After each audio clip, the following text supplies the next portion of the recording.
We should be. Hey, welcome to the episode of Crush This, a Monster Truck podcast presented by Hall Brothers Racing. And also want to thank everyone from last week. Personally, thank you that messaged me and concerned the situation that I was in.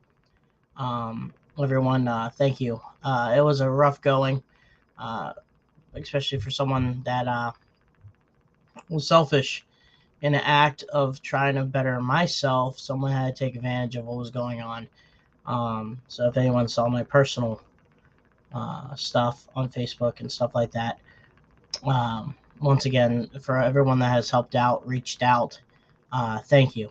So that was the first thing I wanted to do. Let that be clear. Once again, want to thank everyone, like I said, that helps us out with the podcast. Also, this weekend I will be in Pleasanton, Texas. It's about a few towns south of San Antonio. I'll be there for a display and car crush, and then the week after that will be a Springsdale, Arkansas for a Monster Truck Insanity show. 6 trucks are gonna be there. I don't know who, but we'll be there for some monster truck racing. Excited about that. Also, I posted like about 30 minutes ago a video, and I was just curious about this. It's a monster truck, classic monster truck trading card pack. Trucks like that, and oh, snakes. And you have these booster packs here, and the SMRA stuff. There's 12 cards per pack, and a lot of people have mixed reviews. Try to see if we can open these up or not. If you want me to open them up, I'll do a live, and if not, I'm still gonna open them up. I want to open them up. So maybe do half and half. I don't know. But also want to say, go check out Monster Truck Attitude on Facebook, on YouTube. Right now, the Tuesday Night Smashdown is on right now. Thursday's Thursday Night Thunder. I think there's some summer heat going on this time in August. Go take a look at that. Steve Jones and all of them, they do the downhill racing. Pretty hot stuff. Go to Monster Truck Attitude on Facebook and YouTube. Check that out too. Go to our Monster Truck podcast spread shop for t-shirts, stuff in general. Go check out that stuff. It's gonna take Brad 2 more years to get new merchandise out. So go take a look at that and see what else we have in general. And or maybe we could joke around and make a t-shirt about him taking so long. But it's okay. He's a busy man. He's doing that oil rigging. He's roughnecking it. So it's all good in the hood. So next week's guest is a TBA, but we may get some Maine lobster people that could be going on here soon. So outside of that, we're going to thank 2 of our sponsors here and go through there and have a chat with Austin Tweedy. He was with me last weekend in Chicago at Juliet Dirt Track at Route 66. We're just going to talk and do the shoot. Brad's on too, and we'll just have some fun talking about stuff in general. So let's get this show on the road. I haven't done an intro in like 30 years, so I'm still trying to figure out this StreamYard stuff. Last time I clicked on it, I went to the Big Bad and Blown one. Let's see here. I think it's this one.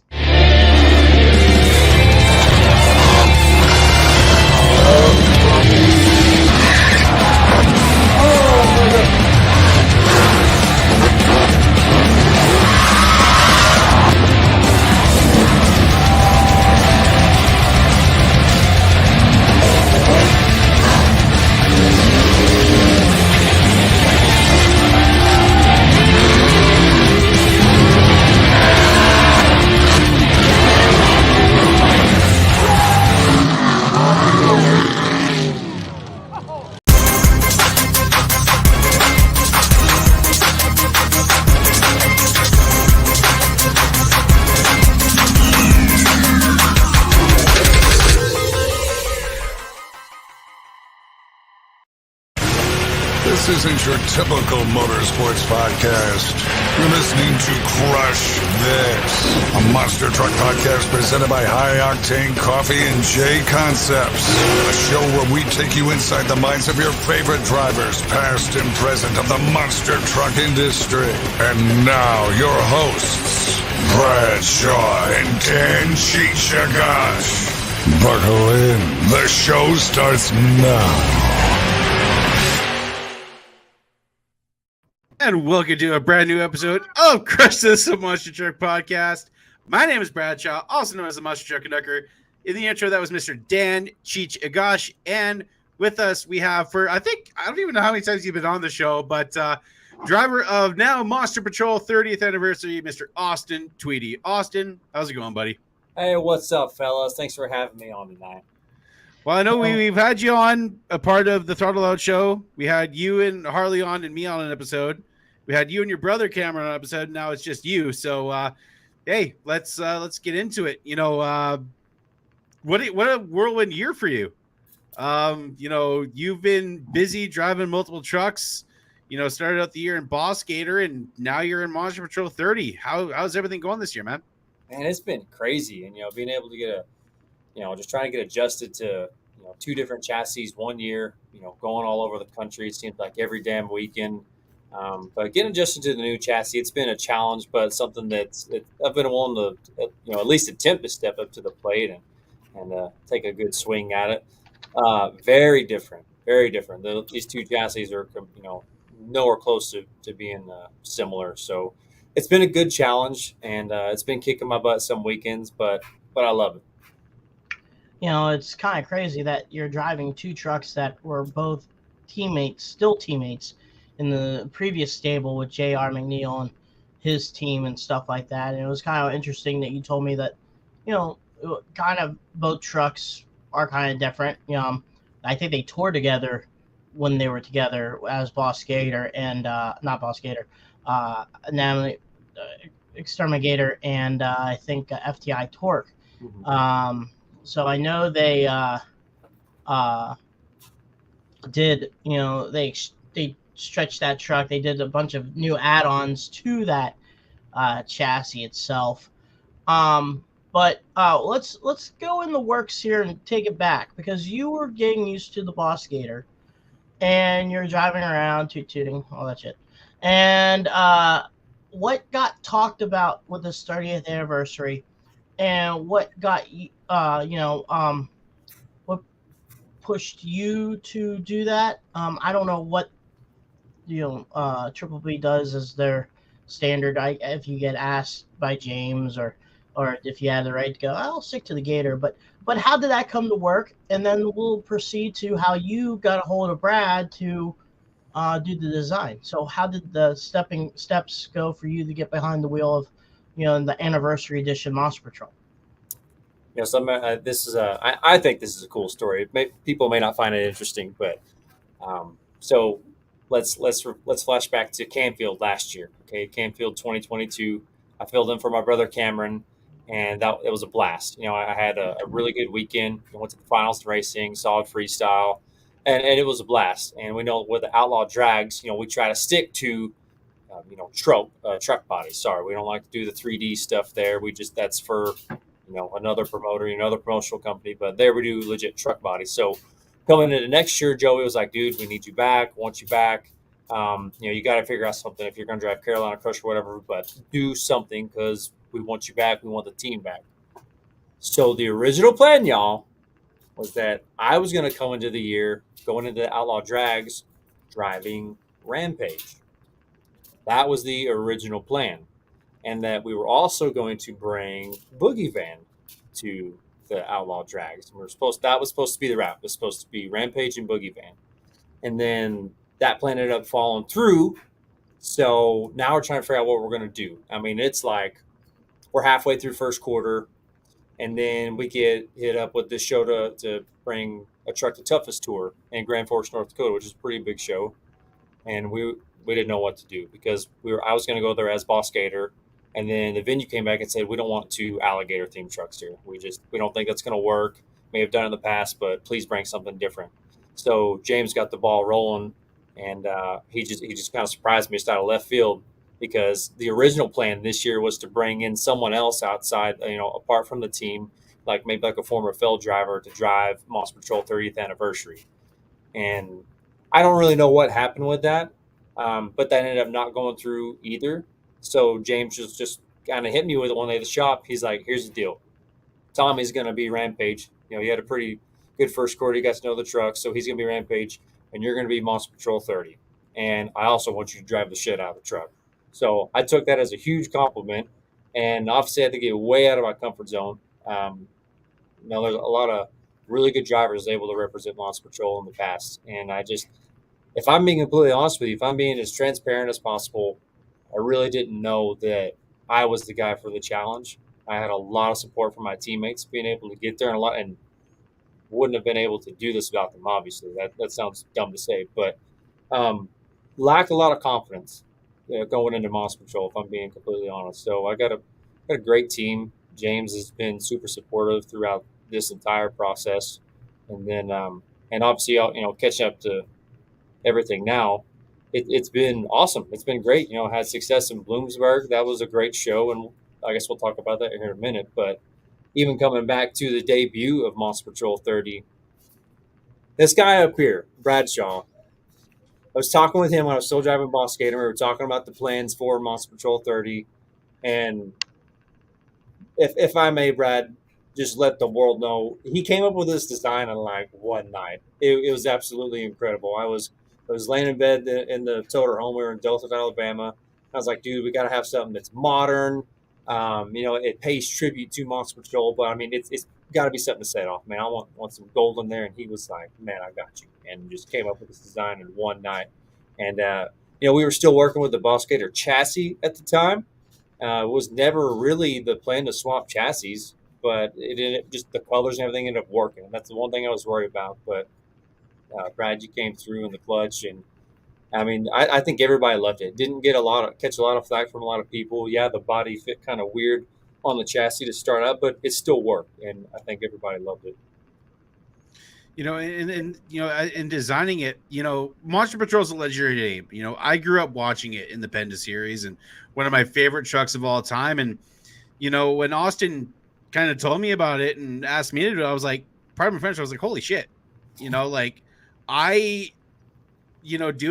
Be able to recreate and modernize a legendary name like that I grew up watching, that was so cool for me. And yeah, my idea was to keep it modern but retro, like Austin said, and keep it traditional to what Monster Patrol is.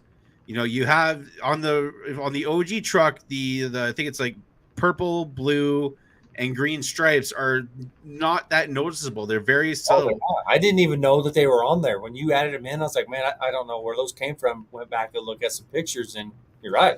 And I wanted to, highlight those because I think that was an underrated part of the truck, and just add different things to it. And you guys knocked it out of the park with the install and everything. And, not a lot of people know this. I was actually supposed to do Rampage as well. But they got Jam Customs to do that, and he did an amazing job on that.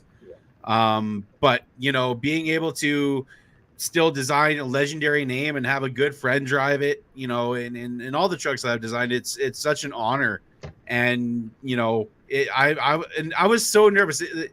Here's the thing: when you redesign a legendary name, like I did with Stomper or Monster Patrol, I was nervous because I don't want to paint Monster Truck fans in a bad way, because I'm a fan. All of us are fans, but sometimes people, if somebody debuts a new old school design, people will rip on it relentlessly and crap talk it and tear it down, but nobody did.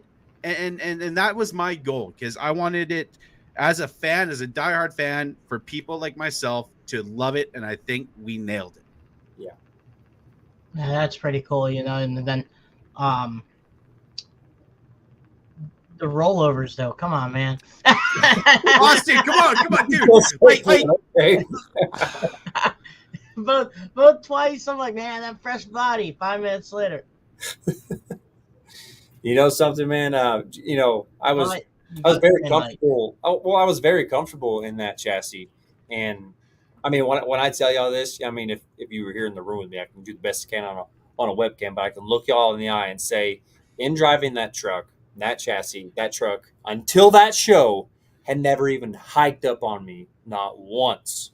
So you better believe that I was just as surprised as anybody else whenever I went over there in racing, because man, it happened so damn fast. I wasn't ready for it. There was no attempt to say that. I had no idea what that even felt like. That was just, yeah, that was something else. So, hey, and then it happened again about an hour later in the show. The exact same thing, just going into a corner way too fast, and the truck just hiked up on me. And, I can sit here and make excuses and say that we found a, bent sway bar and the sway bar block is bad and all that. But I mean, if we're being completely honest, I mean, it's just, things I've never felt in a truck before, so never can't say that I've raced on dirt that tacky before either. So just things that take time and, just come with more seat time.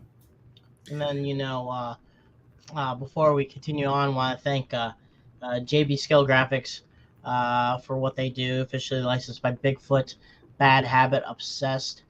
More trucks to come too. If you want your flags with your RC World, go ahead and check a look at that. Snakebite front clip came out too, so go see that also. Also, 6 Billion Apparel. We get our crew shirts, hoodies, $100 a pop. Message me and Dingus over here, and we can help you guys out for that. So go take a look at that too.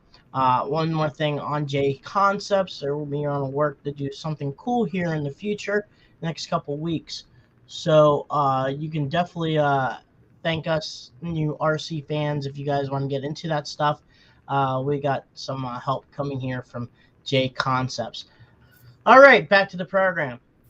You're going back. You're doing the Outlaw Monster Truck Drags. And it's cool because you guys are going to a lot of old stomping grounds at the Penda. Obviously the special events people do their involvement, but Joey runs the program there. And you're going back to Bloomsburg. You're going back to Canfield, going back to Indianapolis. Stuff that we saw when we were kids. Diamond P produced it. Andy Brass, Gene Patterson, Fred Schaefer, Paul Schaefer, Mark Hall. All of them, it was their war games. It was their stomping grounds. It was their time to shine, the foot to the floor. Joey's bringing that kind of back, but he's bringing some new faces with some kick-ass names. I thought it was pretty cool that he did the Outlaw Drags last year in Canfield, but he's basically bringing the same field to the rest of the venue. The rest of the venues this year with some different trucks, but most of the people that they have, he had racing wise, is going to be there too. How does that feel for you and your team? You're bringing a legendary name to a legendary place that people in the stands have seen when they were kids on television or when they were kids in person. And they're bringing their kids and stuff like that, talking about, hey, I seen this truck, blah, blah, blah, race this truck, blah, blah, blah. And they soar through the sky and stuff like that. So, how is it for you? Just the nostalgia side of it must be freaking awesome. It's been a dream come true. As a kid, I'd watched all those, I had the Bigfoot VHS tapes. And, being able to see they were just, recapping Pinda and what that season was like for Bigfoot. And, I would have never guessed in a million years that that's where I would be. Yeah, we don't have Pinda right now, but we got a different monster truck series that I'm able to be a part of now. And, man, it's just crazy. But the nostalgic feeling, like you said, just being there, seeing the old buildings, all the sweet jacked up, the lifted trucks, being a part of all that. And it's been a dream come true. But not just that, but being able to do it with my brother and my dad there on, we have my wife working there as well, working the event. And, she got to see what, pretty much my first big win, being in Bloomsburg. But it's been an absolute dream come true. I can't thank, our boss enough for trusting us to go out and wheel the trucks and do the best that we can with them. And it's been great. But going to the Outlaw Drags, I can tell you one thing right now. If that's something that Joe wanted to do, as his retirement, like looking into the future, that guy is going to put on some great shows, and I hope he does. I hope this thing really takes off, and it's been doing great. But looking into the future, this would be a really fun series to be a part of, moving forward. The way that he sets up, I mean, he thinks of everything, and he's had to learn from some things in the past. I mean, that's how we all learn. We sometimes we got to learn some stuff the hard way, but it just seems like right now everything is just seeming to be working so flawlessly over there. So it's been so much fun to be a part of. Like I said, he really thinks of everything from show flow just all the way up until the exit, and doing the parade and waving at the crowd and being able to engage with them after the show. And it's not just like a typical, post-show autograph signing. It's like people are crowding the trucks and everybody's there and you're feeling that excitement, and it's special. I know for myself, being able to be in Indy last year at the Jamboree and then going to Joey's event, being able to walk on those, in my opinion, hollow grounds of our sport, it's insane. When I was in Canfield and just walking around, I'm like, oh, that's where Ken Deppy and Rampage almost, he like that crash happened. And, being there last year in Canfield and being able to see you drive, let's go back to that event a little bit. We mentioned it earlier. What was your thought when you first saw that track? Because I remember when we got there in the morning and with Colton and Dalton and them, it was intimidating. The mega truck guys are like, we're not jumping this. We're going to go around this bus. And then you go out and make it right to the finals. Like, talk about how that event was for you in your eyes and what, you're expecting possibly because that's the ending of the Outlaw Drag Championship this year. I know Joey's going to go do something completely ridiculous this time. Well, and that's kind of like, so, I mean, and I'm going to get right there to the question you're asking, but it kind of circles back to what I was saying with, if this is something that Joe wants to do for the rest of his life, and that's put on shows with the Outlaw Drags, he's going to put down tracks that, say this guy won the year before, say Carolina Crusher won the series the year before. Well, don't count him in as, a perfect fit to win it again next year, because these tracks he's going to be putting in there, he's going to be mixing it up. It's going to be fresh every year, and you better bring your A game. Your equipment better be ready. You be ready to take on new risks and new challenges, because looking at that track in Canfield last year, man, intimidating. I don't even know if that's the word for it. There was a lot of chit chat between us drivers, just going, man, I don't even know how we're going to hit this. This is all just going to be we're going to be learning as we go with this course. And you can see some guys kind of crept up over some guys like myself. It was just a straight 1-2 hole shot and hold on. And that was my first time actually hitting a step up and giving the truck a good brake tap and really feeling that truck, settle down. And thankfully I was just able to get comfortable with my truck really quick. The truck was fitted for my brother, and we're, very similar in size. So, everything was good there. And that truck is also very similar to some trucks I've worked on in the past. So I was very comfortable with it, and it's still a good piece. It's an old truck that he's got, but it was a fun piece to drive, and I guess it still is. Let's talk about this weekend. Okay. Your brother, that same truck, burned it down in Juliet. Yeah, he did. And all that stuff, and coming out to not just the fans, but coming out to a lot of I guess would you say not important monster truck people, but people that have a big passion of the sport, running the program, getting their eyes like widen up about how your brother drove, the momentum, he won, I think, that Sunday freestyle competition. The Saturday. Saturday? I thought it was the first. It was the first night. Whatever. Oh, it was first night he won. Yeah. Okay. He had a great freestyle the second day too. But yeah. So just being there, you're wrenching, crew chiefing, and stuff like that for him. We all knew how good you guys are behind the wheel, and Cameron learning, but kind of the having that big of a platform, Route 66, the dirt track oval in Juliet. Let's talk about that. I can tell you one thing: he was pretty nervous going into it, and he just kept talking about like, man, this is a big track, and I'm like, man, you got this. Don't be nervous. And then when he was at pit party, he was signing autographs. Man, I started to get nervous for him thinking about it. I was like, man, this you better be ready, man. And And thankfully, he was ready. The truck was there, and it did everything that it was supposed to. I mean, it held all the way up until it didn't, and he was still able to make all the rounds, and that's really all that matters at the end of the day. But I mean, he wheeled it like he's been doing it all his life. That says a lot about him and his ability to be able to study the game. Study the motorsport of monster trucks and want to get better. He's one guy that looks at his footage. He finds any footage he can of himself, and he'll go back and he will study it and realize, okay, if I want to look like this guy, I need to improve better here. I need to do this better. And then he'll actually come to me and ask, things that he may even be able to change mechanically on the truck, to get better or to improve his driving style. So, it's all him. He's been working on this since he started driving. He just wants to get better, represent that brand, the Carolina Crusher brand at Triple B Motorsports. And he's got a great opportunity in front of him. He's got a good piece of equipment to work with. He's been doing everything he can to keep that old truck, still keep it running strong after all these years. And he's excited to do it. And I also heard some good reports about Casey there in the Pink Monster Patrol. And I also wanted to mention at the Outlaw Drags event in Canfield last year, she was doing really good in racing. She was what I was talking with Richie and them. She was piezoing it. And if you watch Pizzo's footage from the year previous in 2021, Pizzo would keep it low over certain jumps so he can carry more speed and momentum. Casey was doing that. Not a lot of people were doing that. Everybody else, you were doing the 1-2 hole shot, just skying it.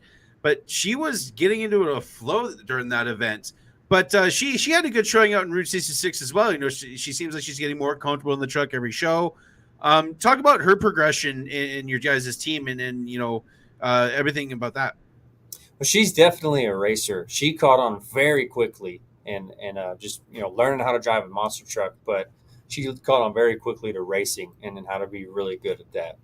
I don't know if that's just something when she gets in that truck and she becomes one with that piece and she understands how it needs to work. But she's very good at racing. That's definitely a competitor that you just can't sleep on when you pull up to the line against her. I think as well this past weekend's got to be some of her best freestyling that I've seen out of her. And, she's got a very old truck to work with as well. But she's doing a very good job of it. She's doing everything that she needs to do, and she's just getting better at it. Kobe Marshall says, no question, just caw. Hey, here more to talk about some Carolina Crusher stuff is... Oh, snap! Oh, snap. Look at that. We got part 2 with the Tweedy brothers. Hey, I said you bring some friends over, so there we go. We're bringing them in. What's going on, Cameron? Let's talk about Juliet. Like I told Austin, it was kind of a big platform for you. You had heavy hitters. You had Chris Kohler. You had Mark Hall. You had Greg Witchenbach, Lobster. But then again, you're also with, I guess, upcoming drivers, new guys, recent drivers like Kurt Kramer, Zach Witchenbach, your teammate Casey, and then, somewhat of a world champion, not somewhat, is a world champion as Corey Rummel. You have all these heavy hitters.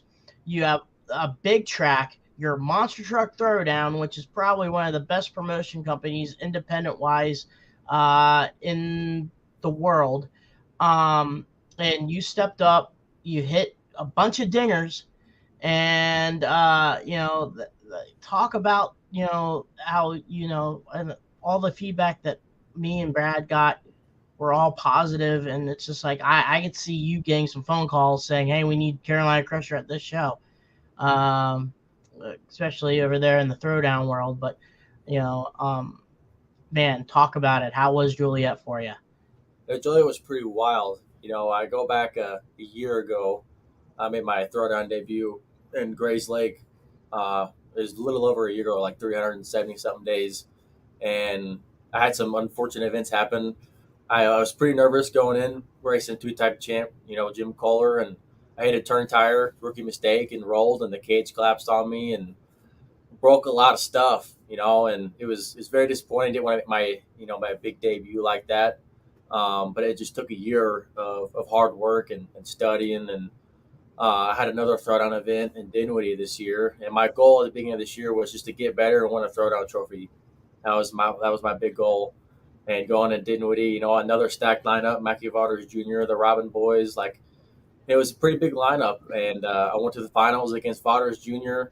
and we actually raced twice because I was the only one that took off on green the first time, and had to come back around and race again. And he ended up getting me, which I was fine with because I looked up to that guy ever since he started driving. And so I didn't get a third on trophy there, and I was cool with it. And I know coming into Joliet, it was going to be super hard, like you said, super stacked lineup. Going up against Chris Kohler again, that guy's just an animal. And it started off, raining super hard, and I was like, man, I don't know how this track is gonna be like. Is it gonna be tacky, super muddy? I don't know. It's the biggest track I've ever been on. I've never hit these jumps before, and I was just out there swinging. Didn't know what was gonna happen. Super stacked lineup. Went into two-wheel just to get comfortable with the track. Just kind of flying around there, hitting the backside of the race lanes, going to racing. A huge Chicago style, man, super big. I had no idea what I was doing, and had Corey Rummel first up. I was like, oh man, this is gonna be great. Came around the last turn, he's already crossed the finish line. He whipped my ass, which was awesome. I wasn't even mad about it. And coming down to freestyle, and once again looking at all these obstacles, I don't know what's gonna happen. Do I just go out there and get through it? To just go do my thing? Everybody Chris Kohler's going out there and just throw it down. He's going last. He's gonna win. And I just went out there and made my first jump, and to be honest with you, just kind of blacked out from there. I just started doing my thing, just flying around, just hitting stuff. And I was wanting to hit a camper, but I was kind of being a little scaredy cat about it because I didn't want to crush my hood. And like the fifth hit to my freestyle, my hood flew off. I was like, well, it's game time now, and I came off the long bus stack, and the camper was right there, and just plowed right through that thing. And it was awesome, super awesome experience. It was the first time my mom and my sisters have got to watch me drive. So to be able to do that right there in my home state in front of my family with my brothers, my crew chief, I mean, it couldn't have gotten any better. You started making a few of those hits, and it was just ZFG, just give her, bud. And talk about, running Carolina Crusher, because that is such an iconic name in the sport. Your guys' team is full of just iconic name after name after name. What's it like to be, in that same lineage as, Gary Porter, Gary Wiggins? What's it like for you representing the Carolina Crusher name? It's pretty tough. I mean, Carolina Crusher is such a historic name. Definitely, I think, top 10 names of all time. Not being biased towards it, but it's pretty tough. A lot of people don't know the history behind Carolina Crusher, so, it's kind of been hit or miss the past few years or so, ever since Paul stopped running it. And so to be able to kind of really bring it back full force, man, it's been awesome. Same deal with, him running Monster Patrol. Like it's a lot of pressure. Like we grew up in the sport. We know what it means to the industry. And just to be able to, put it back on the level where it needs to be, man, it's a task. It's so fun getting to do it. And also, I mean, with no pressure for him too, is Logan. He's rocking Right. barefoot. That's another legendary name that a lot of Mopar people still talk about that name. So I mean, it's kind of always kind of that pressure, that goes around, and still bringing lineage to the name, and reviving people that that kind of learn their history and stuff like that too. We were talking about this, me and Austin. We're talking about this at the show, and Juliet is revised, designed trucks, and Brad was there. Brad is designer and stuff like that, and we were always asking what cool trucks to bring back as a kind of a cool design. I mentioned Nightmare, use a brand new Denali, GMC Denali, the 2023 Denali or something like that, just black with the old lettering of Nightmare 2 on the side of it or something like that. And if fans want to pop in, what trucks do you think bring back cool designs? How about you, Brad? What design do you I know you probably doodle a little bit here and there, but if there was a design that you could revamp or mix it up a little bit, what would you consider? No problem. I that's one of my favorite trucks back in the Penda series, and I'd love to see a revamp of that. An often underlooked scheme, Carolina Crusher 3. I'd love to see that come back. I think, and that didn't run long. I believe it only ran just maybe a year or two. 2 years. 2 years. I think that needs to, that needs to come back. It's very underrated. Chad here, Boogie Van. I know Zane brought it back for a little bit, but Boogie Van would be another cool name to see come back. We want Boogie Van to come back. We're working on it. It's just it's been a challenge for logistics and making some other things work. So I mean, the team's been working on it. How about you guys? What kind of revamp, or it doesn't have to be your guys' team or anything like that, but what revamp do you guys like to see, or a different type of design or something like that? Me personally, and I don't know when this could happen, how we would make it work, I don't know, but I'd like to see a revamp at Captain USA. That'd be pretty special to us. I always say nightmare, but I think it's also time to talk to the brothers and revamp Raminator and Ramunition. Executioner. Yeah, the people. Okay. Here's another name: Rage and Steel. I'd love to see that come back, or even Blacksmith. Rage and Steel's still up for sale. If you want the name for it, they just let it go. I don't know about Blacksmith. I think so. I gotta look into that, but I know Harper just bought Bulldozer. So Bulldozer. Yeah, but I mean, a lot of people are talking about they liking Boogie Van. Someone mentioned a Robosaurus racer. King Kong too. That's could be a revamp.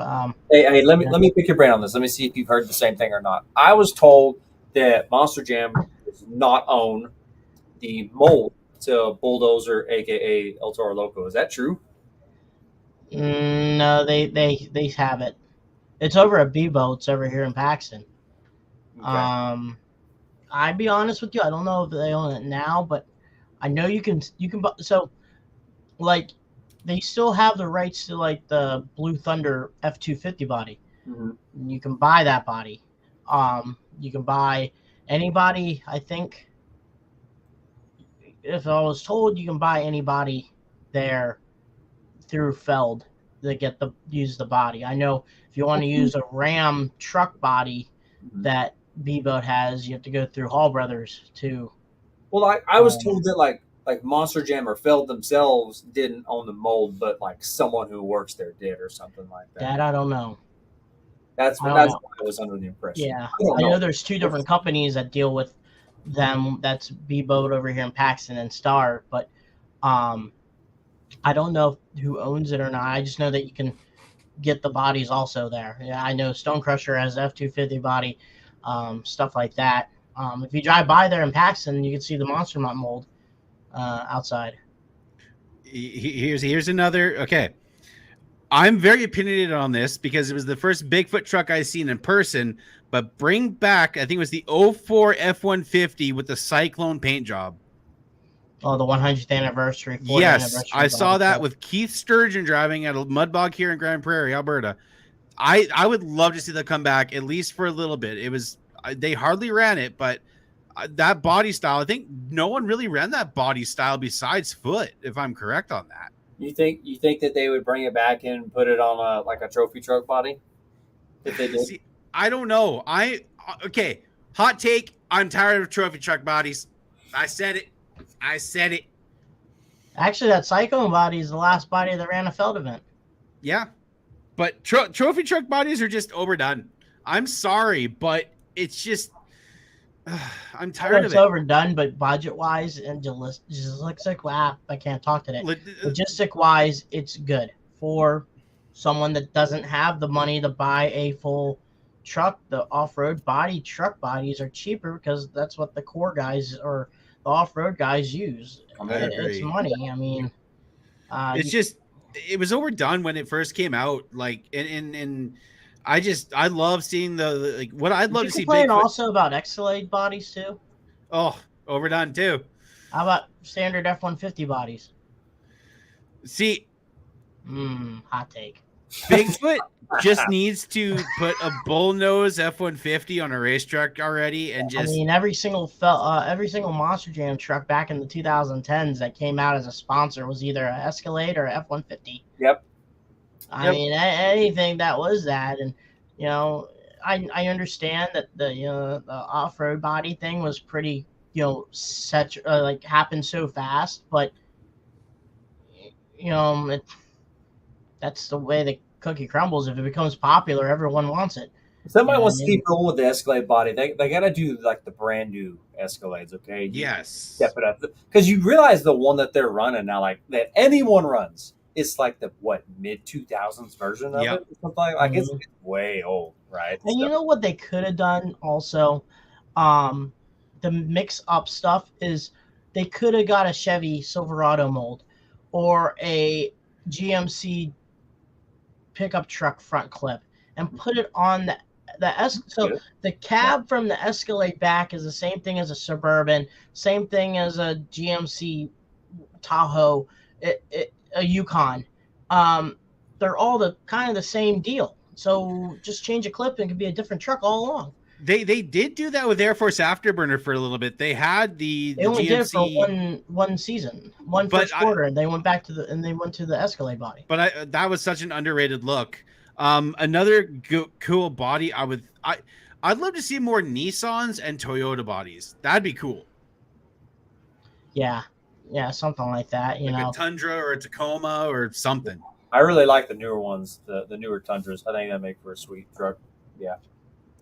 Just like if people don't want 3D bodies or a different look, there's tons of different looks out there. I mean, right now we're in the classic truck body stage, where you're gonna see your 72 Chevy, you're gonna see your 64 Ford.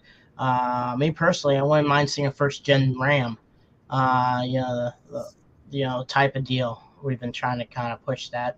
No one's listening, and and some type of deal like that, that'd be pretty cool to have.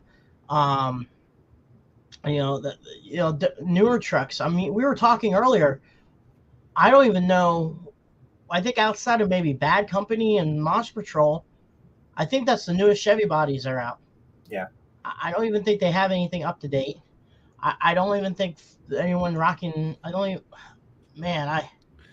think Overkill is the newest Ford body that's out. No, a Big Kahuna would be, because it's the new Bronco. Oh, yeah, that's right. Yeah, I'm talking about pickup truck body. Oh, pickup, yeah. That's new for the Ford wise, but Ford pickup truck body wise. Yeah, there's nothing new. Like the Overkill. I think Overkill is probably a couple of generations behind of what's current Ford right now for the truck bodies. No, I think it's one generation back. Okay. Yeah. Marty tries to keep that up to date on the Overkill stuff, but still, like, outside of that, Stonecrusher is, I think, 2014. Against the Grain, Brad was telling me he was a 2004. Vodders is still rocking a 2007. I don't know what Gen Foot is. The one that Jim Cramer just rode. I want to say like 2014, maybe. And that's the kind of the same boat too. I mean, I understand that that now age is. I think Reckless Driving is the same body as Monster Patrol, and it is. I believe so. Yeah, it is. Bad Company. So I mean that's still a gen back. It's just interesting. Do some little hot takes. We got the master of hot takes right here with Austin. I mean, it's cool to see like Equalizer and Thunder Chicken and Rage rocking the early S10 body. Hell yeah, S10s, more S10s, please. You have like a Cameron over there with rocking the 88 to 95 Chevy. Silverado, stuff like that. That's cool and stuff like that. But it's starting to become like, okay, we're now missing out a little bit more on, Bad News is also the same generation as everyone else. I think he's a generation back. But I will say, Shane with Big Kahuna, like that thing, they did a great job on that with that body. It looks weird on the chassis a little bit, just because of how short the body is, because the body's made for like Von Gittin Jr. and the off-road stuff. But that has got to be one of the sexiest monster trucks that has come out in a very long time. I think that's why it took so long for him to actually debut. You know, he's been wanting to debut this thing for what seems like 2 years now, since Ford was going to come back with the Bronco. He's been on it. He's been after it. But you know, he just, you know, no shortcuts for him. He's going to do it right. You know, it doesn't matter how long it takes. And I'm glad that he did. You know, it's 10 out of 10. I was there at the World Finals. I climbed inside. I was like, man, you can see everything with the Snoop nose. He's like, yeah, but half of your vision's eliminated with this light bar. There's a big ass light bar in the front of his truck. It's on like the roof. It covers half the visual. So the nose of the truck you can see all day long, because the nose is like not there. But like the light bar is 4KC lights on the very top of the roof. It's like you can't see anything. It's like putting a fence. You knock that fence down, you see anything. But I mean, he was probably using it for visual. I was busting his balls about that. I was like, you can't see anything. This truck would be awesome to drive if you got rid of those light bars. But you know, and also shout out to Joey Sylvester and that Gladiator. You know, something different, bringing Jeep. You know, I mean, I understand. You know, you got Saigon and then that flying mail, airmail. Yeah, airmail. That's some cool stuff. But those are older generation, not really anything current. Maybe dysfunctional is a gen back of a Wrangler, but I mean that's pretty cool about that. Like Marty said, I mean that, like the Excalibur that just debuted, the Pags nails it with the restoration look. Yes, they did. Michigan Ice Monster, stuff like that. Yes, I agree. Another one that I think would be sick. I just had it in my head here. Oh crap! Why did it escape my head? Man, we imagine Rolling Thunder back. Yeah, Rolling Thunder. Bring back Super Truck 20. Yeah, you guys own that. Ask James to bring back Super Truck 20. That's the 20. Dude, if I'm being honest, I don't even know what you're talking about. So that truck debuted as a second Monster Patrol truck between the 1995 and 1996 season. Mostly 94 and 95 season, as the second running truck for Monster Patrol. So it was a white Chevy with a number on it, trying to look like a NASCAR Craftsman truck on a monster truck chassis. It was the second Monster Patrol. By that time, you had 3 of them. Tom was already running the other Monster Patrol with the Mud Racer. And so this one was the teammate truck to Paul's Monster Patrol that toured and during the Penna series would run with Monster Patrol as Super Truck 20. I had no idea. Yeah. It was a white truck, looked like a NASCAR Craftsman truck. So using the same body as what you had, Cameron, but they had extended because it was a French engine woman truck. But there it is right there. Well, I have never seen this in my life. That is the teammate truck to Monster Patrol, and I believe James owns that name also. Because the driver was Bill Haslett. Because if Paul still owned the name of Super Truck 20, then you better ask James if he has the rights to that one, because I think it's still under his stable. And that picture was taken from Canfield. I don't know what year, but it was 95?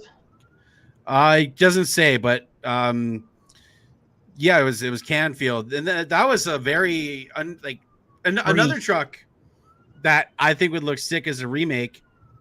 Excite Exciter. It would be if you didn't have the sponsor of Excite. True, but I loved, like, as I remember they had the pulling truck. Yep. And when I found out they had the monster, that scheme, in my opinion, classic and just timeless, in my opinion. You know, that'd be kind of cool too to do that with the Jeff Burton NASCAR theme. Yeah. Stuff like that. You know, I'd be sick. That'd be sweet if you get the green light to redo Master of Disaster. All you have to do is find another Molly Hatchet vinyl and slap it on the side of the truck. But still, you know, that's another thing I'm wondering is, you know, Master of a Disaster you know, you have the rights to that name. It's been flowing around. It had a good stint last couple of years, but what are you guys waiting? Are you guys thinking about trying to get that truck up in the air, or right now there's a lot of Lego blocks in the block right now? I don't think there's any plans for it right now. I know there's a couple of guys on our team that are going to fight over it when it comes time to run that name. Gotcha. Yeah, that's always been a cool name to use, is that, or do a design of Four Wheel Crazy. That'd be Okay. pretty sweet. Here's, I think, the only monster truck to run this kind of body.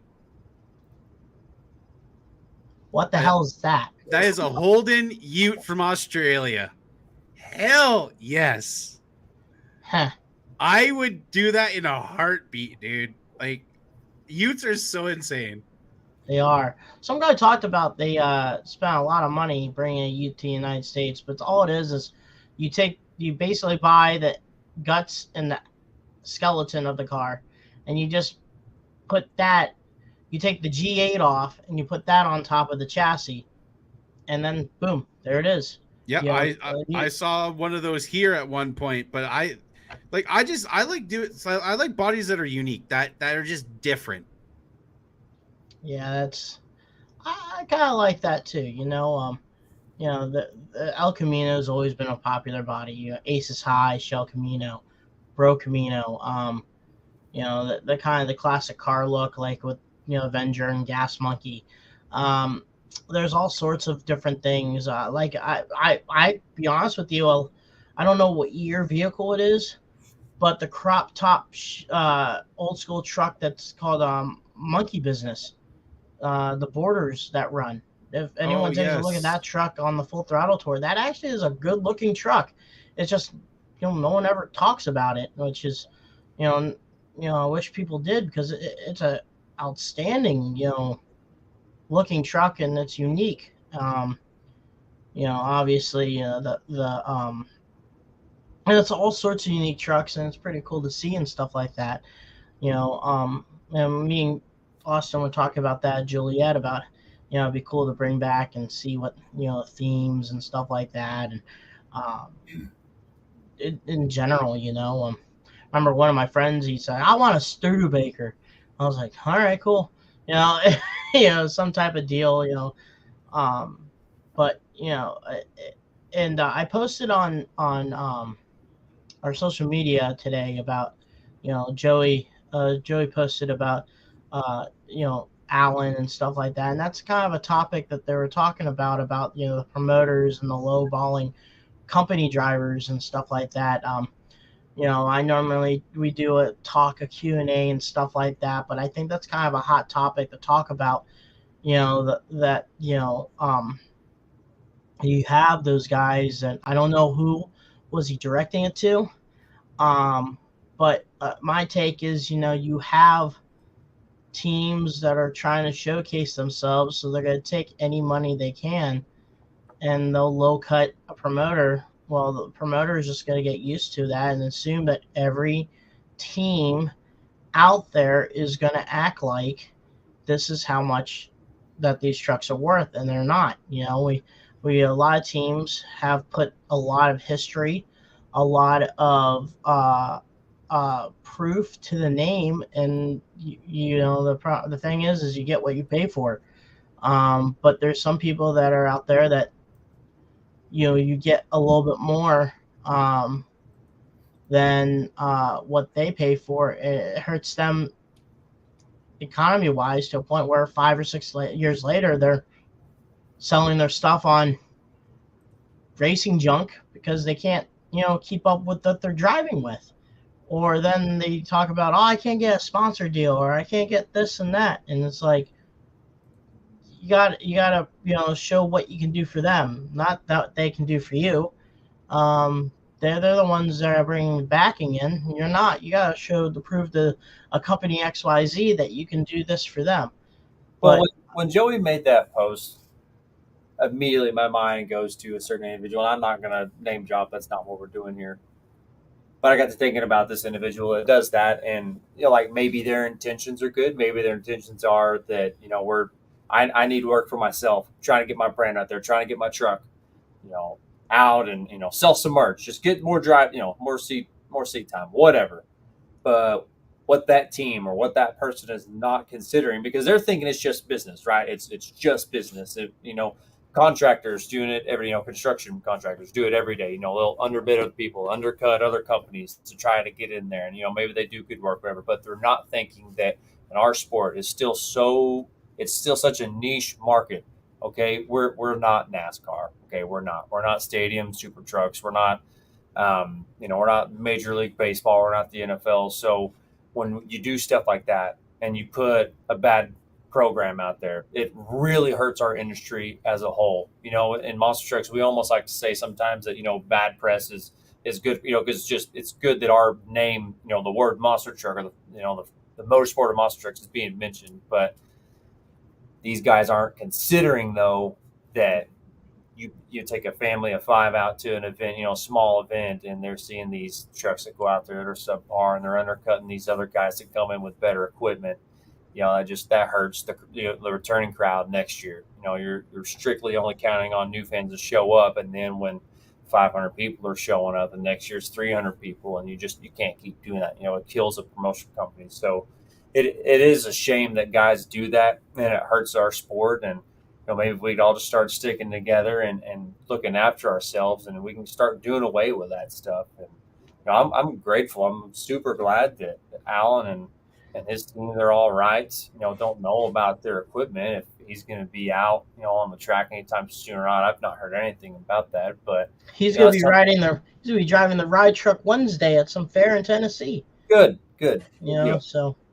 But it's good that I do think what Joey put on social media was perfect for a lot of promoters to hear, that people don't understand what we're going through to get through to the shows, and being undercut by other people to try to make shit happen. It's just it's not good for our sport. Yeah, I'll read this. He talked about the wishes go out to Alan Pizzo and the Predator Racing team today after learning about the transporter, stuff like that. And then he talks about he's a ref for some feathers here, and it's been public and stuff like that. But if anyone's watching, hearing, he's telling promoters to stop nickel diming your shows, cutting each other's throats to sell a show as cheap as possible to a venue, then going back to the teams and lowballing them on the prices of their trucks. And some teams are rolling down the road with $250,000 worth of equipment, not to mention their lives and their lives of their crew members, traveling long distances and sometimes pulling all-nighters to make a show. Yeah, I heard that.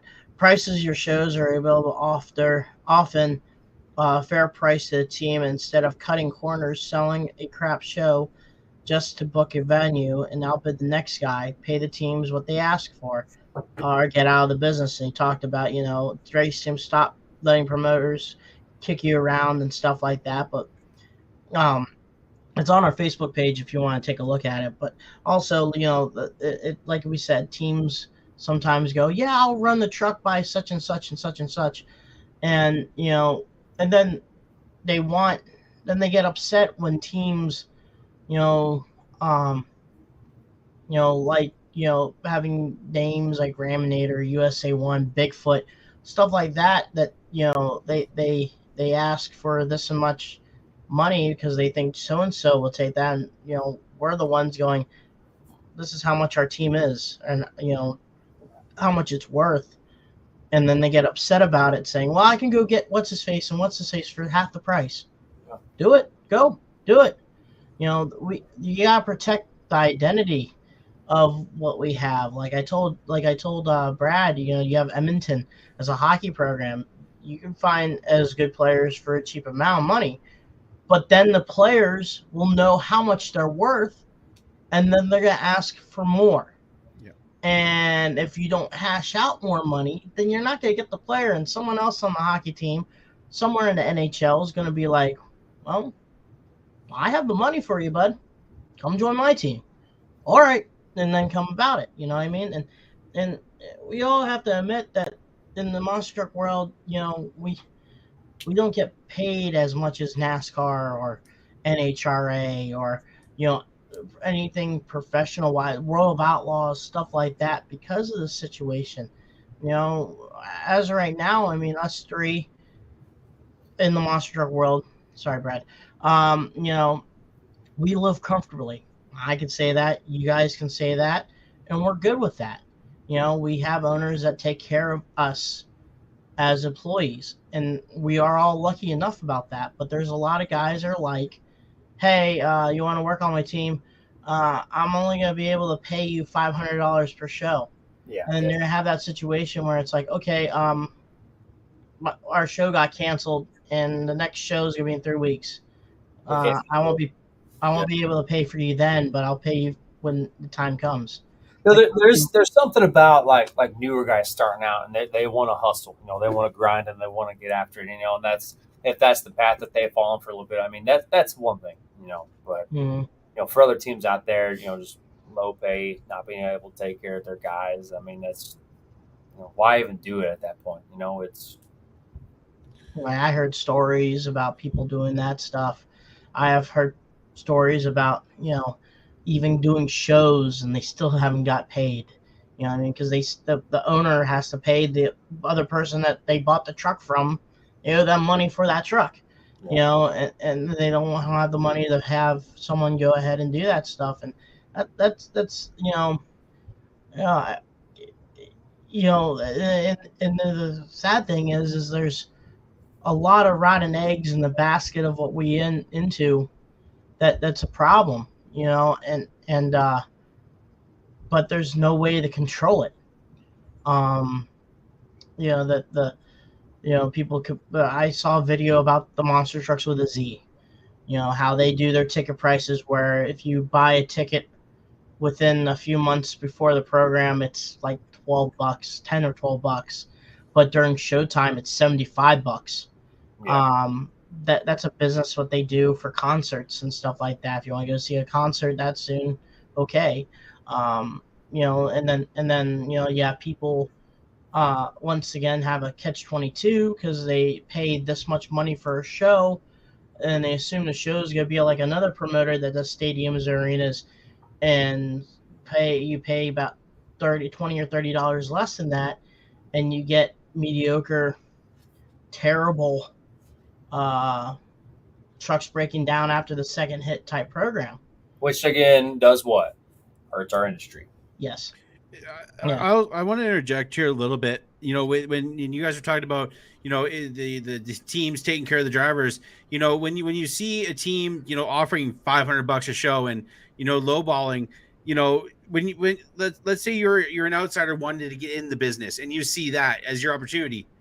No, even if you're just starting out, know what you're worth. You know, well, the thing is a lot of people don't know what they're worth. So yeah, they're gonna grind just to get their foot in the door. Hell, when I first started, T-shirts was what I was happy about. If I helped and volunteered someone, and you just gave me a T-shirt, yeah, I'm happy with that. I'm good with that. But later down the road, and that's the reason why I took the route with Monster Jam, because I know for a fact that I could start getting myself a bed of finances to live with and start climbing the ladder of doing what I need to do for my personal goals in the industry. You know, I knew that when I got the Monster Jam, there's no way in hell I'm ever get a chance to drive. But if I start communicating with everyone, independents and company, and start working my tail off for everyone and do the dirty work, you know, after the show, wash the tires, wash the truck, be the third guy, learn everything that was going on with the truck, just learning process wise, and keep on doing that. Yes. You know, I heard, you know, stories from Christian Norman, how they started, or Chuck Board. They, you know, it was rough, and I was very, very fortunate for that, for being someone that didn't have a famous last name, didn't have a dad that was a billionaire, not a millionaire. I you know, didn't have a brother that was already in the sport also, something that nature, or I wasn't self-made. You know what I mean? I didn't have buku bucks to do my own thing either. So I had to figure out something to do. And, you know, like I first started doing local events around the area. Yeah, I got paid by T-shirts and stuff like that. You know, if it was a back-to-back show. I stayed in my car. Yep. That's You know, hustle, man. Yeah. do That's what I'm talking about. Like the guys that starting out, they're doing that stuff, for that or for $500 a week. Hey, but you know something, Cheech? If I were to start my own team, okay, and I was looking to scout you out, you know how I would pay you? What do you call them this past week? What do you call them?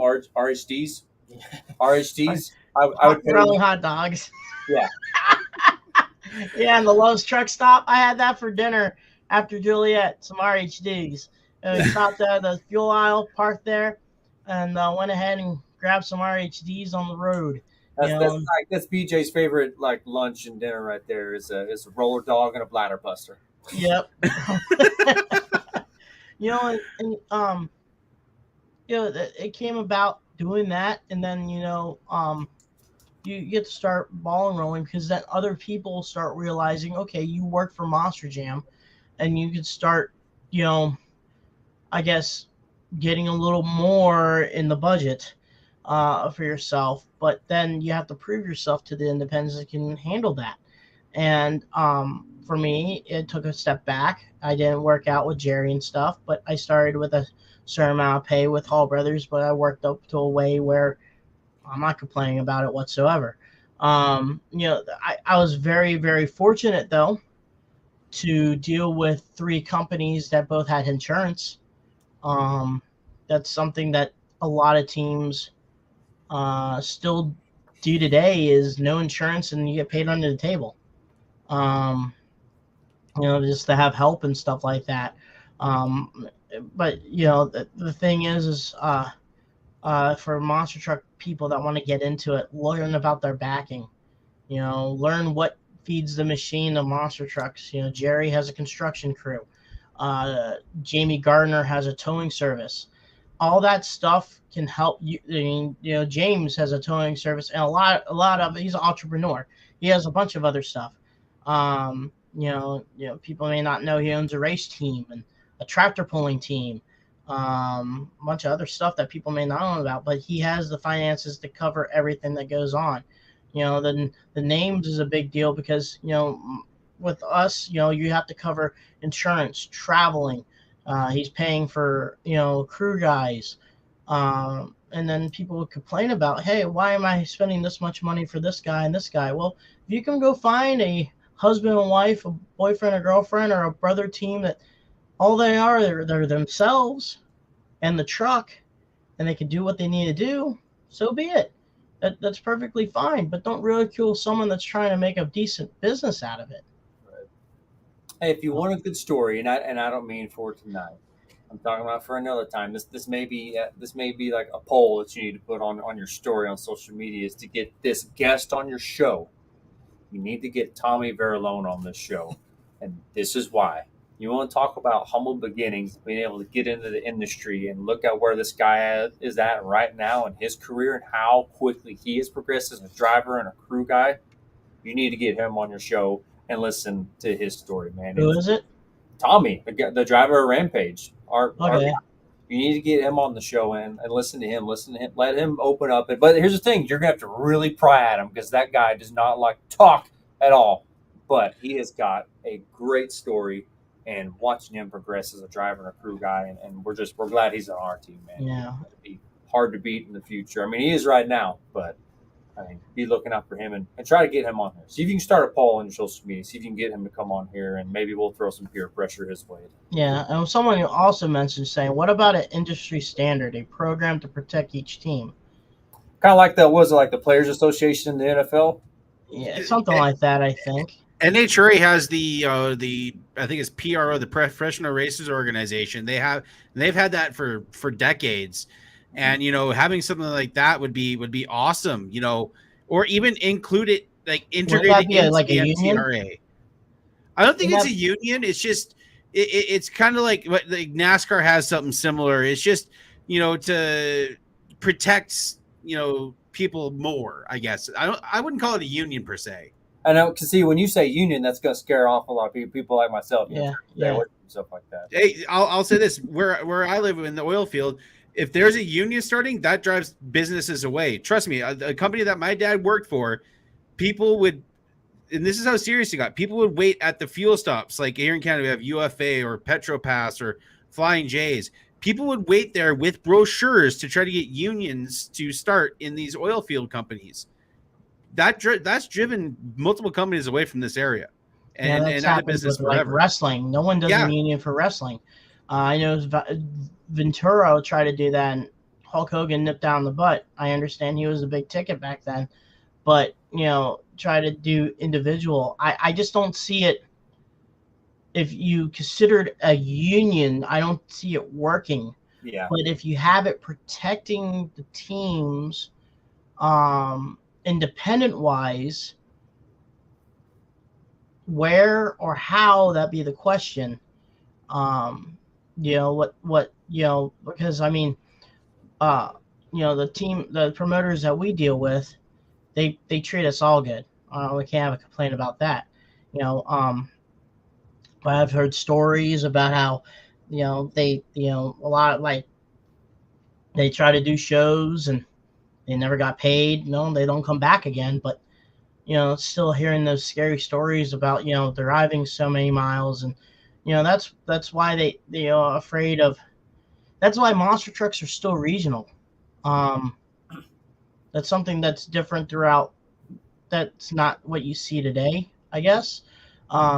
You see a lot of teams regional because of that nature. You're not going to have a promoter giving, the Canadian Crippler, let's say Brad's truck or something like that, $3,000 to go down to Dixie, Georgia for a monster truck show. That's too much of a pain. He's not going to do that. But if you're going to say, hey, we got a show in Edmonton, he's going to do that. What I mean? Well, look at the crude behavior of Roughneck Boys. They're based out here out of Alberta, but they trekked all the way to Ontario for some shows with the company over the last couple of weeks. And Canada, I would do an entire episode on Canadian monster trucks because something needs to change here, in my opinion. I know we're buried under snow for half the damn year, but something needs to change here because we need more events and more promoters starting to do stuff up here because there's a market for it.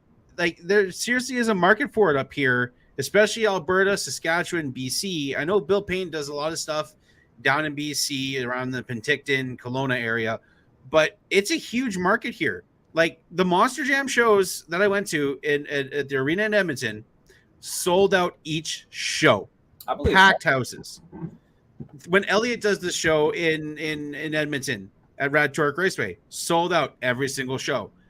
I'd love to see something happen more permanent in Canada. I know Ontario, the Comos have that on lock, the eastern side, but there needs to be something a little bit more West Coast because, like I said, there is a market. We need stuff out here. Dylan Sabatini says Canada has an allergy to motorsports because of stupid hockey. Hey, you were bringing this up earlier, and it reminded me. Did y'all see Bigfoot made an appearance at SummerSlam this past weekend? Oh yeah, Bigfoot 8 with Sheamus. That's pretty cool though, because the history of Bigfoot in wrestling has been going way back, and it's pretty cool that they went after them. Especially Bigfoot 8 too, because that was a part of the Halloween Havoc pay-per-view. Mm-hmm. So that's a really cool thing, and that happened in Detroit as well. So kind of a cool thing there. What were you gonna say? I just think it's super cool that like WWE reached out to Bigfoot and not to Monster Jam. Like they remembered Bigfoot and the past. Like I think it's super cool. And I think some of that has to do with the show they did, the Hidden Treasures that had the Randy Savage monster truck stuff on it. I think that was a huge part of it. Who knows what we'll see again. Monster trucks in media is look at what's happened with the Righteous Gemstones and the Metal Shop. I watched that documentary and they're portraying monster trucks in a positive light. A lot of people think monster trucks is a dumb redneck sport. Woohoo! But no, it's a legitimate thing that, creates, it's a draw, to use wrestling term, it's a draw. And seeing Bigfoot 8, I marked out. I will be honest. I was like, that is so cool. It's pretty cool to see that stuff, and then driving down with Seamus on there too, and stuff like that. I mean, like you guys said, it's a good marketing platform, and the let people think, hey, Bigfoot's still around, and that's the cool thing about it. This weekend, Raminator Mark's truck's is gonna be at uh Roadkill Nights. That's gonna be on Motor Trend Television. Roadkill is a very popular show on Motor Trend. It's kind of like Cletus McFarlane. It's kind of like all Five those Skip other, Garage yeah, and, yeah, and all that. If you yeah, haven't watched Roadkill, do it because that show is amazing. yeah. So you guys are gonna see Mark Hall and Raminator there on whenever they show that episode. So, I mean, so much craziness. Terry Woodcock, he does videos and movies and stuff like that. He's a stunt person. You know, um, the Swansons too. So it's still showing a lot of love all around and stuff like that, which is pretty freaking cool. You know, um, that shows a positive light on our industry. And but hell, when we have something bad, it's like 10 feet. It's like 2 steps forward, Yep. 10 steps Yeah. back. It's just um, how oblivious and how ignorant, I guess, today's society is, knowing what we do. Um, the things that we do, the things we perform and stuff like that. It's I guess very uninformative that they don't know. It sucks.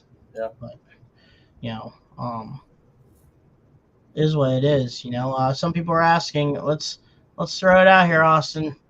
People are asking what is going on with full Throttle Out right now. Gosh, I knew you're going to bring that up too. It's not me. It's the people. The people have spoken, not me, not Brad. The people. Look. Boom. What happened with Throttle Out? That and We sold it There's to other- Monster Jam. I thought you sold it. Dun, dun, dun. They loved us so much. Yeah. Bought us out. And sung by Scott there's- Jordan. It's just we're just on hiatus right now. Don't know how to take what we did, 2 nights a week, on a 1080p/4K platform and take it on the road. That's very expensive to do that. I attempted to do that with just a couple episodes, and it wasn't going to work with what we were doing. I don't want to put something out there, and I am speaking for myself whenever I say this. I personally don't want to put something out there that is just a cheaper version of what we were. I don't want to do that. I want to be all in whenever we're doing the Throttle Out show, and not being able to be in our home studio 2 nights a week. And then like I even wanted to do maybe a vlog, and I still might do that, if I can figure out how to do all the editing on the road and still find time to work on the truck, drive the rig, and still work a 60+ hour a week job. If I can figure all that out, then I'll do it. Just putting all the puzzle pieces together right now has been extremely tricky. So Another question. People are asking, is Cooper still alive? Cooper is still alive. I just talked to him this past weekend because I was trying to get him to come up to Joliet and hang out with us, and he already had some other plans. I am concerned for him. I don't know if y'all saw, he had a picture. He continues to buy more pugs. I don't know why he does this to himself. And And golfing. He's hooked on golfing. But he's got like 3 or 4 dogs. I don't know what the number is now. He's got like 3 or 4 dogs that are like the same color. They all look like. And then there's one dog that is of a different color, and it is like, Coop, okay, one of these dogs is from a different batch, man. I know he streams on Twitch every now and then. I see him go live. I watch my brother on there.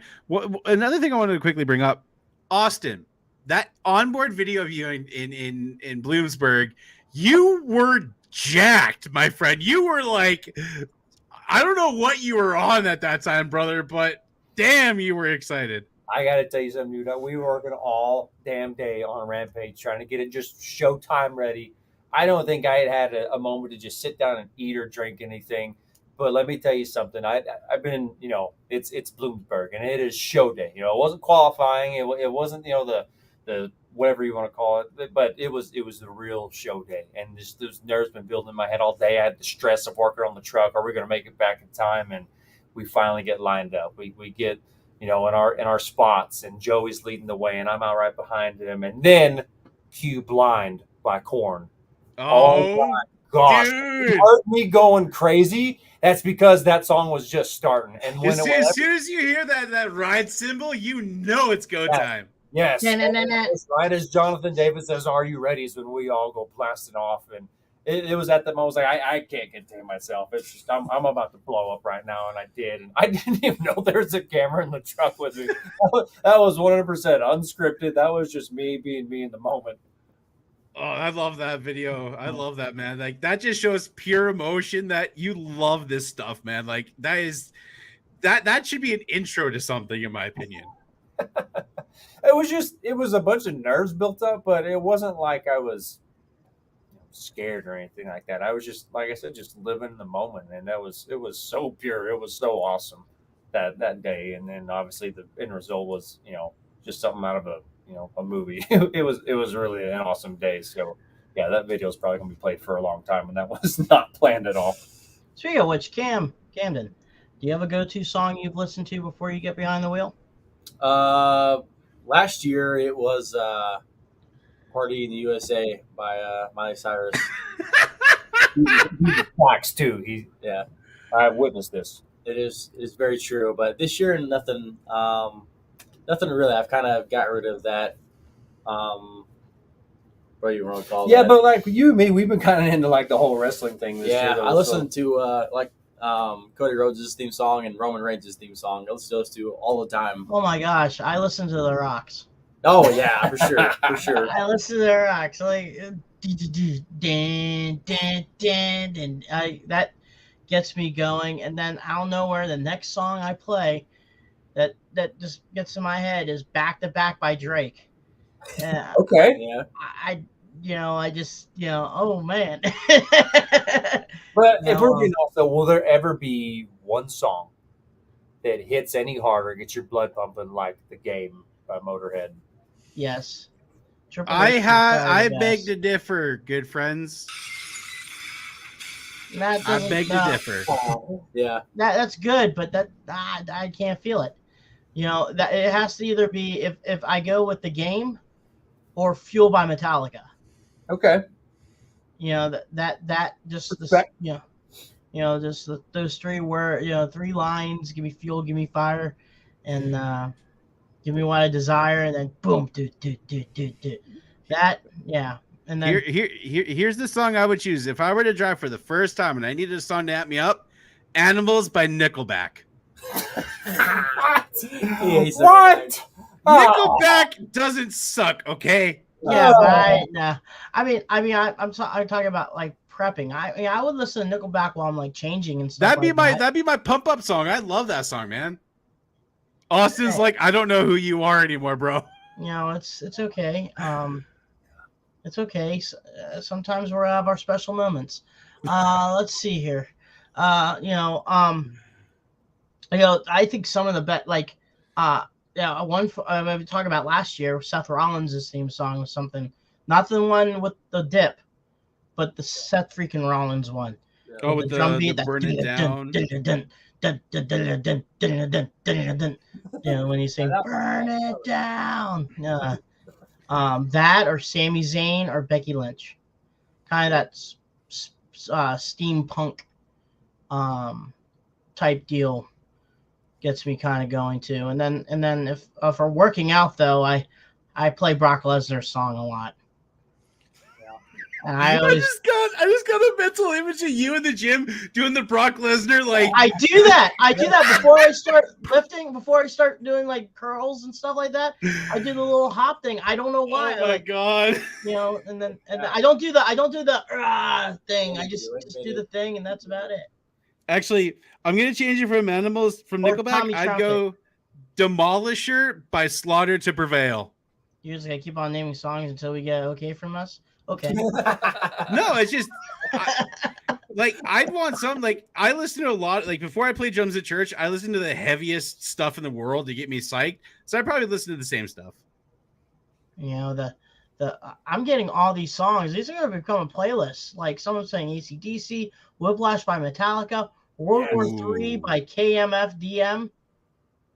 Whiplash, that is a Hey, hold tune. on. I was thinking about this earlier today. We were talking about Metallica and pump up songs. You know what Gromek's song would be? It would be what's it called? Is it Of Wolf and Men by Metallica? Yes, off of the Black Album. That's actually Wolf's Head. That was Wolf's Head. It was, wasn't it? Yeah, that's right. Yeah. No, it's that's his. That was the intro song for like his favorite like AAA hockey team, the Hartford Wolfpack. Yeah. He does that intro. The oh, dude, I love that song too. But the Pittsburgh Penguins, their intro is "Whom the Bell Ring Tolls." But when they score a goal, they play "Party Hard" by NGWK. Edmonton's theme song when I saw them come out was Enter Sandman, which I will, and this is my last hot take. Black Album was the last good Metallica album ever made. No, it wasn't. No. Load and Reload suck. No, they don't. No. Matter of fact, Load's probably my favorite Metallica album. Again, everybody's allowed that one special moment a day, and that's your special moment, Austin. I'm going to tell you what I'm thinking right now, and it's that sometimes the way you move your face and I get shot, I look like I'm talking to my dad right now, and it's freaking me out.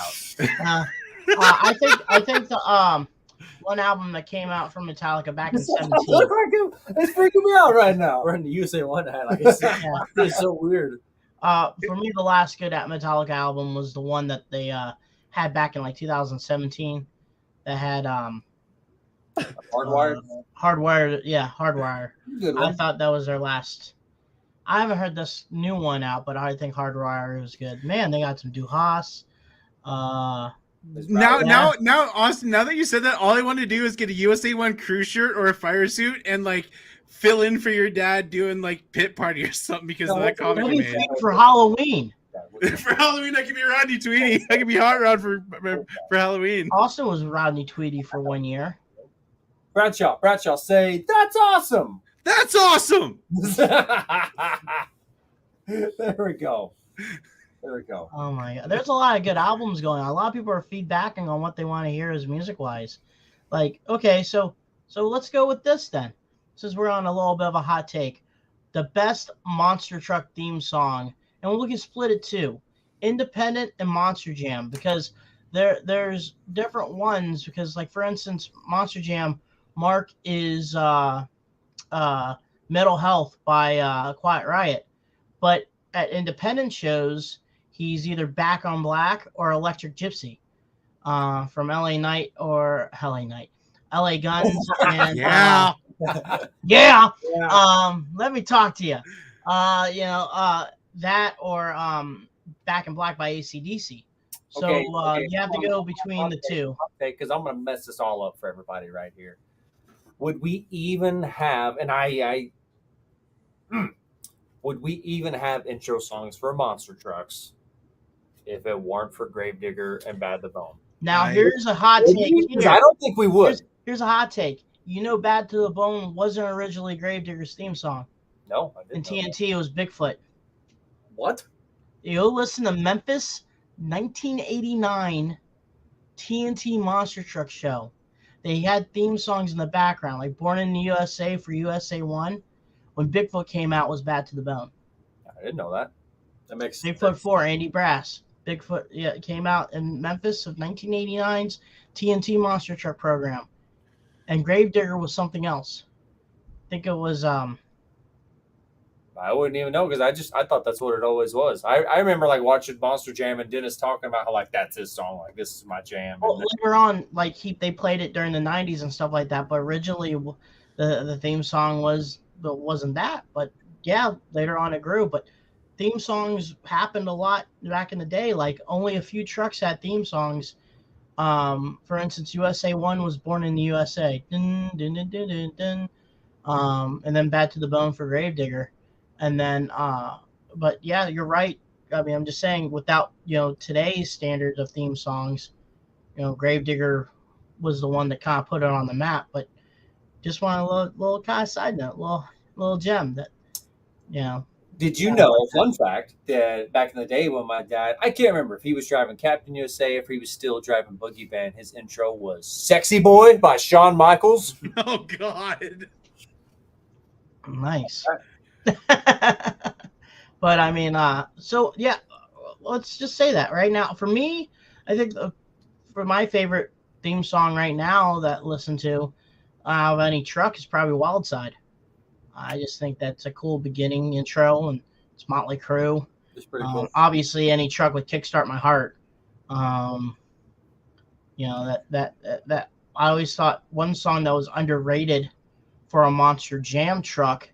That I don't think a lot of people gave its props was Face on the Floor by Chevelle for Hot Wheels Firestorm. Yeah. That was a good tune. Always thought that was a good one. You know, I always dug Adam's Bad Company, the Bad Company song for Adam's Legend. People may not know that El Toro Loco is the theme song for Pulp Fiction. No. You know, but Steve Jones said Moss Patrols back in '97, it came out to Sad But True. Didn't know that. See, I always thought Bad, or what is it called? Bad Boys or whatever. See, what a song that you can choose. You might have to edit it because it has the F word in it. For Monster Patrol, I Am the Law by Anthrax. Or that rap song saying, whoop, whoop, that's the sound of the policeman. but for a modern truck, for a modern truck theme song, I got to go with Meaning of Life by Disturbed for Avenger. I just think, here, let me hear you scream by Ozzy. That just fits perfect for that truck. Yeah, it does. Team Scream and everything like Bark at the Moon. Song for Monster Patrol was now, well, at least for MP30 anyways. What is it? It's Miracle Man by Ozzy Osbourne. And the chorus says Got Busted. Oh, okay. Yeah, I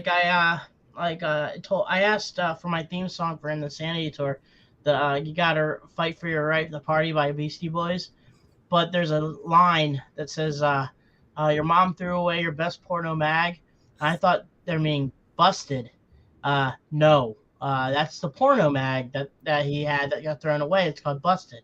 And so we found that out and we couldn't use it. I didn't know that. I thought when he said busted, mean you're getting trouble. Oh, man, yeah. Busted. Nope. We found out through a YouTube while learning about the song. Busted was the magazine. Very nice. I was like, oh, well, we can't use it now. Screw that. What would be your theme song like? Something by Smash Mouth? I don't know. You know, someone said Sweet Caroline by, I don't know. What was that song by Eric? Sweet Caroline. Ba, ba, ba. I like North Carolina. Come on and raise up. Take your shirt off. What's that Gary Porter's song back in the day, Under Pressure?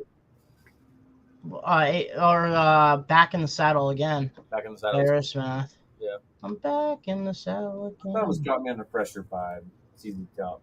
Swear. Yeah. They took that away because of something about her, the ladies using cocaine or something like that. Nice. There's a line on there too. You know, I like Overkill by Motorhead for Overkill too. Love that song. Yeah, that's very fitting. You know, like I always, even though the song doesn't make any sense to the truck, it's still a pretty cool song to listen to. Is Dope Ride. Oh yeah. That song. Max D. You know, I don't know between the two. You know, I would go Symphony of Destruction or something like that would be a good match for that, but it is what it is. They messed up with Lucas Stabilizer. I know Kickstart My Heart's a great song, but you know what song would be a better fit for that truck? Gear Jammer by George Thorogood. Yeah, I agree with you, but all I can think about now is how you look like my dad right now. See, I need to somehow get myself a USA 1 crew shirt, and I will go as your dad for Halloween. I swear to God. Another one I always thought. My dad. What? Like you're just AI version of my dad. He has better facial hair though. I mean, right I got the Mexican stash going. Senor Grass Campings. Grass clippings, senor, grass clippings. But there's a lot of cool themes, and stuff like that. And yeah, I mean, ladies and gentlemen, we have the Tweedy brothers and Tweedy Dad here today. The Canadian Tweedy's here. Oh my god. Canadian hot rod. Yeah, Canadian the Canadian hot hot rod. It's not the Monster Truck Canucker anymore. It's the Canadian hot Canadian rod. hot rod. That's not going to be USA 2. Canadian one. Canadian one. You know what? I'm gonna do something about that now. I'm gonna make some USA one, but use the Canadian flag. Yep, that's gonna happen. At the very end of the flag, you should have a maple syrup drop. Yeah. And then on the tailgate saying, "Do it for the Beavers." Who makes your crew shirts? I'm gonna inquire about getting a USA one crew shirt now. 6B does. Yeah. Okay, so I'm gonna make that happen because I think it'd be hilarious. Which, by the way, they are working on some sweet MP30 crew shirts right now. We're a little late to the ball game and getting them, but I actually just saw the final version of them today. They look pretty sweet. Use the Northern Nightmare theme song. Oh, Canada. Oh yeah, Oh Canada by Classified. Yeah. Now I gotta get me one of those crew shirts as well, Austin. The MP30. So Yeah, they're gonna be awesome. They're gonna be awesome. Or you get for songs, you could just use anything by Monster Truck. They're from Canada. Oh yeah, which I've seen them yeah. live. So don't F with the truck. Those guys, though, that's a killer band. Monster Truck. Yeah. See, if I were to create my own truck, Sweet Mountain Mama is an awesome song. Oh yeah. I figured they would be more popular than what they are. They are. I love their music. Oh yeah. See, What's I up would with do everyone's obsession with this Robosaurus. I know you guys have it, but it's not a Monster Truck. It's a Transformer. Well, I mean, Cars. you bring that up, though. I just want to talk about that briefly to transition to something else. But I mean, if I could be as transparent as possible, that's a purchase I didn't quite understand at first. Seeing how the hype that it's brought to a lot of fans and to certain promoters, a lot of people excited about this thing. It did its first performance in a long time. Last week or the week before last? And any problems with it? No. The guy kept it good inside the hangar. Dude, it is flawless. I told my daughter she was we were hanging out and I told her we're at some different team. It's a big robot dinosaur and she just had to go see it. So when it pulled up to James's shop and went to look at it, it's something else. It's huge, isn't it? Not only huge, but they took very good care of it. No, it's one of those things you talk about. You get what you pay for. We were talking about that earlier. This is one of these things, man. They thought of everything when they made it. So, we're talking about Robosaurus. That's fresh to our team now, and something else that is still under wraps. And talk about this as discreetly as possible is, the game and the future of monster trucks is changing. You got new teams. You got teams selling out, and who knows what's coming up to Triple B next. With that being said, we got Robosaurus added to us, but there was another team that approached us. I thought it was a rumor. I didn't think it was true. But there's a team that had thrown around the idea of possibly selling one of their trucks to us. And I didn't believe it at first. I was just like, yeah, that'd be cool, but there's no way. And then heard some more murmuring of it here in the last couple of days, and man, it would be sweet. It'd be sweet for us, but the more I thought about it, it would make sense for them as well for what they're wanting to do moving forward. It's not that they're saying goodbye to monster trucks; they're just getting rid of one of their pieces, and their reasoning and why it would be better, not just for them, but for a lot of people. So you just never know what's going to be headed up our way, man. James this has been his lifelong dream of his. Yeah, he's got like a late model race. I don't even know what it is because I don't pay attention to that stuff. Okay, I'm sorry, I don't. I'm all in on monster trucks and every once in a while supercross, motocross. But this has been his dream, is to have a professional monster truck racing team and wanted to grow it and make it better and maybe eventually be our own promotional company. We were just talking about this last night, but Triple B really is like the modern day Paul Schaefer Motorsports. Truthfully. So, maybe here before 2 months on, we're like, yeah, we do our own shows up here at Granite City, but maybe we start dipping our toe in the water and doing our own shows. And, we bring Robosaurus and a lot of the other things that we've got planned and, doing some bigger shows. Well, you look at other teams that do, like you look at Bill Payne. That's what he's done for plenty of years now, and he's successful. Perfect example. Yes. And I've got to do a lot of shows with that crew. But you mentioned, I know we're going to be winding down. Cheech had to run for a minute. But, you mentioned Supercross and Motocross. Have you been keeping up on the Motocross season? What do you think of Hayden Deegan, just out there, second in points to Hunter Lawrence? And, they're going into the SMX playoffs, which has some very unique kind of track layouts. Yeah, I mean, you'd like to say that you're surprised, but at the same time, you're not. It's really cool. It's a great story to see how fast that he's progressed as a racer, and obviously with the history with his pops and his family in racing, it's absolutely incredible, and it's something that, I mean, anybody who loves racing, you got to keep up with it. Well, he finally went 1-1 a couple of weeks ago, and and obviously Jet Lawrence has a stranglehold on the 450 class this year.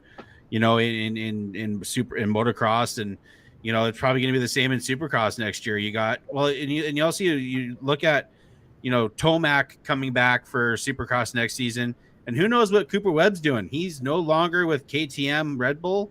That's news to me. I didn't know that. Yeah, he's no longer with them. Rumors of him going to Yamaha again. There's rumors of people taking his spot. New manufacturers coming in, Beta Motorcycles coming in with Colt Nichols. So, and it's going to be interesting to see kind of what's going to happen with the Supercross landscape. I lost focus on what you guys are talking about. I had to use the restroom. I'm sorry, I had to go. But another thing, when you were talking about, the future that is bright for Triple B. I mean, I talked to you, I talked to Rodney. It's just, the difficulty finding guys to help the team out. Well, okay, bye, Brad. And the scenario that everyone's into is it's hard to find someone that wants to work hard and someone that's willing to take the hey puppy dog the different strives to get to the position. I mean for you guys, I just feel like anyone can, the way you hear stories of everything like that, it seemed like anyone's be trying to knock on your guys' front door. But the way Rodney's telling me is sometimes you guys have to turn down people because they're not qualified for it. With us and us being so new to the industry, all your your experienced guys, whether it be drivers, crew guys, gals, whatever, it's scary to some people as being so fresh, right, and so new. And a lot of people look at it as, okay, we're not exactly running with Toughest Tour and Monster Jam every weekend. Okay, that's like a specialty, thing if we could do something like that. So that scares off a lot of people, right? And to me, understandably so. I get that. I was excited about coming up here and being a part of just the ground floor, of watching a team being, built from the ground up. And that's what got me excited about wanting to come up here. And obviously, work with my family is a huge bonus to that. But to look at where we're at right now, and to kind of name drop a little bit, you kind of see, or if you saw Cheech, I don't know what Chris Kohler said on his Instagram about us this past week. Just as a team, we catch a lot of flack because, yes, we are so new. We continue to do things that not a lot of other teams do, and that confuses a lot of people, and that seems to be scary to other teams and other promoters. But looking at what we're attempting to do, we're here for the long haul. This isn't just something that James thought of one night and just couldn't sleep and just had to make it happen. And this is something he's been wanting to do for a long time. He's thought about, he's drew up the game plan, he's got the recipe for it, and he's in execute mode right now, man. He's just hitting, dotting all his I's, crossing all his T's. He's making it happen. So it's so cool to be a part of this journey of being here in the little over a year's journey that I've been here. It's been exciting, and it's only getting better. There's exciting things happening with our team right now. Yeah, but my thing is, like, it's not just you guys. I think everyone in the industry is trying to figure out why, it's hard to find people. Like I was trying to say is, like, with you guys, you have turned some people down because, Like they think it's easy to do, and then it's hard to find people that are good to do it. You know what I mean? It's very odd to find someone just random. Well, you know And how then many like applications we get. Like people will find out, what the company email is, and they send us their application. They have no experience. They've only ever watched the stuff on TV, and they think they're just go right into driving. And it don't work like that in our sport, man. It just don't. right, and it's just Y'all get the same thing. I know you do. yeah, we do. We get a lot of that, and we have people messaging, emailing saying, "Hey, I'm doing this for my dad," or "I'm doing this for my kid. Don't lose my kid's dream." And it's like, well, it's. I understand that, but it's your job to bust your butt and do what you need to do to go from the position that you want to show your kid, "Hey, I can do this." You know what I mean? It's not just a gimme. You know what I mean? And it's just for me personally, it's sometimes a hard pill to swallow, seeing me working up to a position and you seeing other, like, people that didn't take the time that I did just suddenly get that way. But that's the right time, the right place. I can't complain. I can explain about that. I can't control what they can do. I only control what I can do. And that scenario and that time, then my time will come. Well, my time has come. So it's been there, done that, and keep on pushing. But it's cool to see. I saw a post maybe a few months ago what you guys did at Throttle Out, talking about the crew guys. This has to be the year of the crew guys. A lot of crew guys have been going on and working their tail off and getting into position behind the wheel, representing everyone. I I think that's a pretty cool feat to accomplish. That's cool that people are taking initiative and being like, "Hey, man, come on, let's go." Well, it just seemed to me that there was just a lot of people all at once, a lot of good guys, a lot of good crew guys that stayed after it. Like talk about the guys working. We talk about the other guys working for $500 a week and just trying to get the foot in the door. But the guys that stayed after it, that stayed hungry, that corrected their mistakes and wanted to get better and look where they're at now. Like for example, right now I'm a big fan of Tim Hall Jr. Guy moved all the way from Michigan to go to Monster Jam. Things didn't work out there. He's gone over to Throttle Monster, and look at him now. He's driving a very popular truck, and he's doing a very good job at it. He knows how he needs to improve. He wants to work on the truck and make it work better for him, fit his driving style. And so, for me, just watching him progress has been, it's been enjoyable. It's and I didn't know about Matt. Matt Cummins is driving too, and that's a pretty cool thing too. And he's doing great too. Mm-hmm. No, really, he is. He's doing a very good job. And he's driving your old ride, right? He did, and to his credit, that ride was able to make the passes and get better mechanically, all because of him. So it's very fitting that that's his ride now. He's put a lot of late hours, long days and nights getting that truck to where it's at. And whenever I was right at my time of wrapping up my time in that truck, it was a very good, reliable piece to drive. He made sure that truck never missed an element this first quarter for me, and so it's very fitting that that's his ride now. He's from Florida, it makes sense. And then Mike Raleigh also. He's been driving since a year or two, I think, but he's another guy that came from our neck of the woods there behind the wheel also. He's a guy that's not getting talked about a lot right now, but that guy is a very good racer in monster trucks, and he's extremely competitive as far as that goes. He's getting really good behind the wheel. Nice. So, for both of you guys, where's your guys' next event? Not sure if I can talk about mine quite yet. It's this weekend. They posted yesterday that they're going to reveal. I don't know if it's supposed to be today or tomorrow, so I don't know if I can quite say it, but it's gonna be a good show. It's a pretty big show. We're gonna have some fun. Mine is in somewhere in Wisconsin. I heard, is it Jim Falls? Yeah. Is that right? Jim Falls, Wisconsin. I think it's gonna be me, Rampage, and then Boss Skater and Quad Chaos. I think they're gonna be there, and It should be a fun little monster truck nitro tour show. That'll be our next event. I don't really have anything big up till Jamboree season, I think, and that fires up. And That's why Indy. The next week after that's Canfield, right? yeah.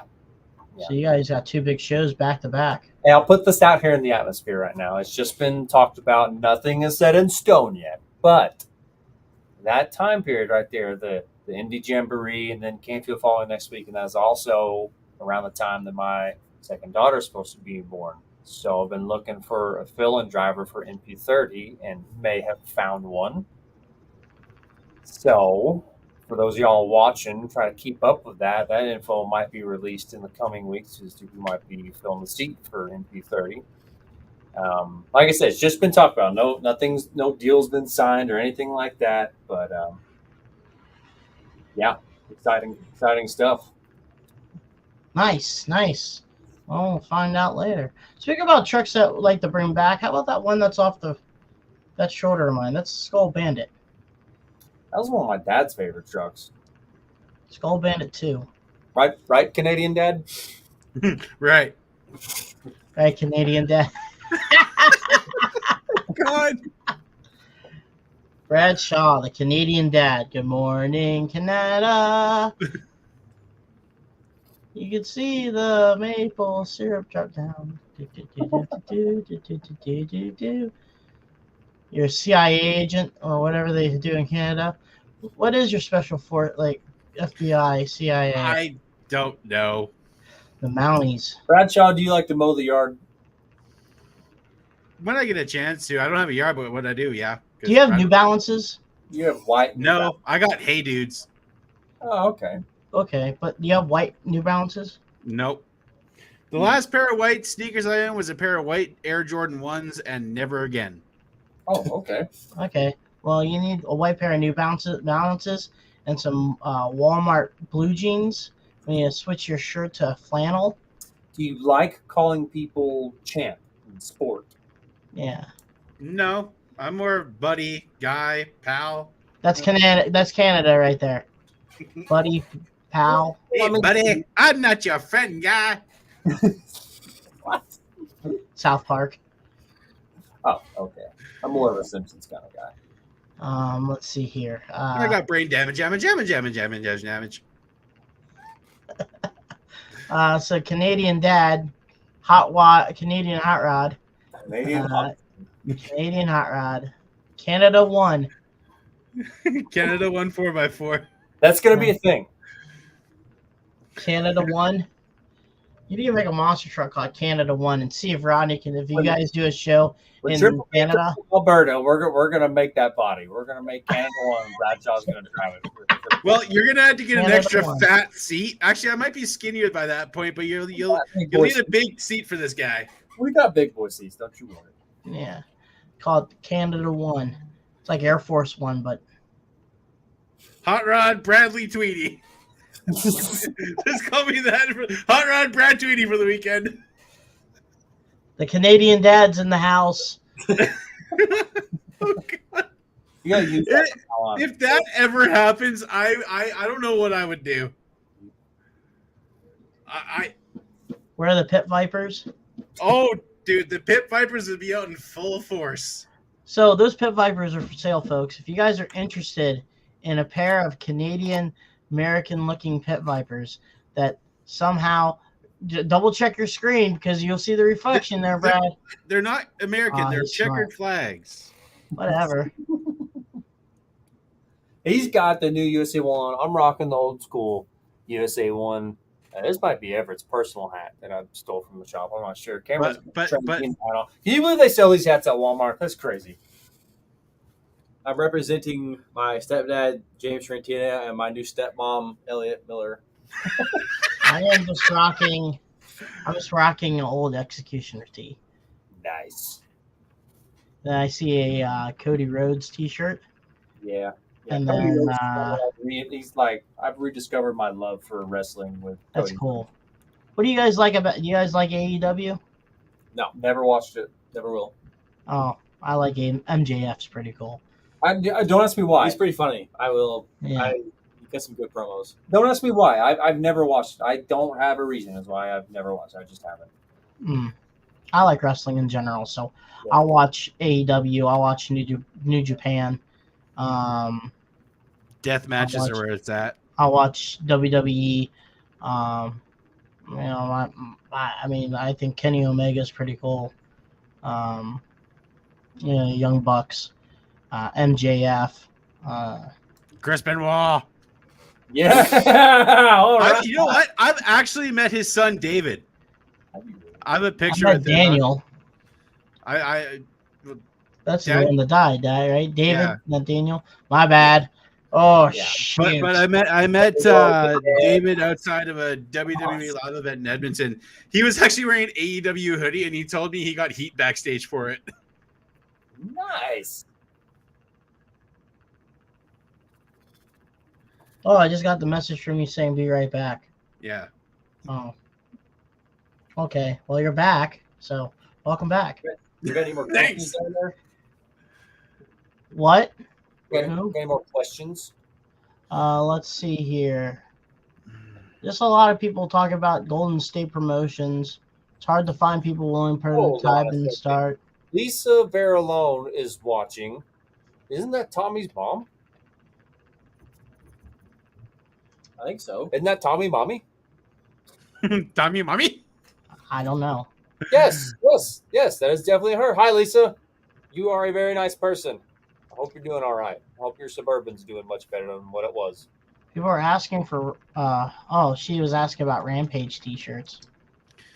Someone commented, Cameron, put on your big ass hat.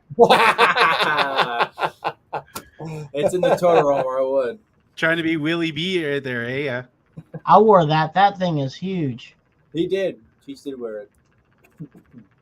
Yes. There was a lot of Is foam inside. Cameron still dizzy from them donuts in Dinwiddie? Yeah, a little bit. See who else I here. take a picture of Tommy's mommy's watching. That's what I call her, Tommy Mommy. Tommy Mommy. Someone said if they need a photo guy, I'm available. I'll keep Triple B Cheech company. Sean Green's awesome.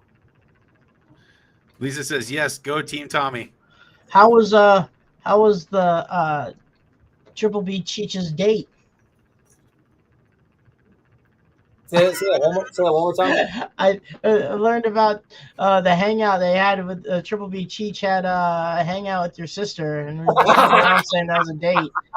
Look, the plan's coming together. Okay, I've been orchestrating this to happen for a couple of weeks now, and then I heard that it finally happened, and I'm very, very happy about it. I hope. Wait, there's a second Cheech somewhere? Yeah, they have them. I didn't know there's a second you. Yeah, he's taller, much taller. Would you say he was your son? Yeah. Yeah. They said he was my son, Cheech 2.0. They look very identical. Yeah, that's the crazy part. That dog. What's the dog's name? This is Waylon. Waylon? Dog. Can you say hi, Waylon? Yeah. He does not like other people. He barely likes Cameron. Yeah, he's not a good dog.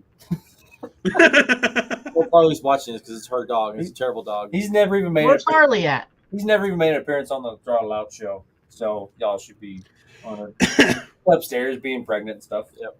We're not worthy. We're not worthy. We're scum. Well, we feel lucky that. I mean, there are multiple animals that always pop up, which I guess we're the honor for being the Monster Truck Animal Podcast. So we'll be all right there. You guys didn't notice my reference to one of the greatest comedy movies of all time, Wayne's World, just there. And Hey, Dad, calm down. All right. I'm disappointed. Drink a Come on, cup. Canada one. Drink with a cup of Joe. Come on, Bradley Tweedy. I don't drink coffee, damn it. Canadian one. Come on, Canadian Dad. That's gonna follow me now, isn't it? Yeah. Hashtag Canada Dad. Hey, did y'all watch the new Twisted Metal series yet? No. I want to, but Canada doesn't have Peacock, and it's a damn shame. Oh, that's unfortunate, man. I'm sorry. I'm gonna have to use like a VPN and use like a address from the States to try to watch it, because I want to watch that and the Cody Rhodes documentary. Oh, yeah. All right. Well, I'm getting off here and I'm going to eat some popcorn and watch Cody Rhodes documentary. I forgot all about it. All right. Well, it's hit the 2 hour mark. We just did a 2 hour episode. Well, like I said, next week there could be a couple of maybe Mainers will be on, so we'll be further along the line. Oh, he's got to bring in the hardware. Snap. Quite big. Keep going. Maybe we can bring it in a little bit. You can see. USA One's in there. Yeah. Oh, Twisted Metal is on Paramount on the 10th of, I think. Yeah, it comes out on the 10th Thanks, Daisy, for letting me know that. in Canada. Yeah, there you go. You got to watch it. It's awesome, man. Oh, Samoa Joe plays Sweet Tooth with Will Arnett's voice, so that's going to be awesome to see. It is. It's. I've seen some clips through TikTok, and I can't wait because from what I've heard, season 2 is going to be even better. Ben Wisher, my trophy is at my grandpa's house. It is staying with him for time being. Oh, Well- man, yeah, trophy. That trophy is as tall as me. Put that in the closet. Is that going to be your trophy? We're actually about to open this up before we go off the air. This is what we like to call the wall of shame in the Tweedy household. So down here on the bottom is everything that's what do you want to say this? It's just broken, busted. Bunch of broken stuff. So right here is the main pillar to my chassis when it collapsed on me right here. Uh-huh. Jim call it. Yep. This is the distributor cap that I had my big fire in Lone Wolf last year. Just burnt to crisp. That used to be red. It's black Yep. now. These are the pieces of the valve cover that exploded in Boxcator. Dang it. And one more. This is the helmet Austin ran over last year.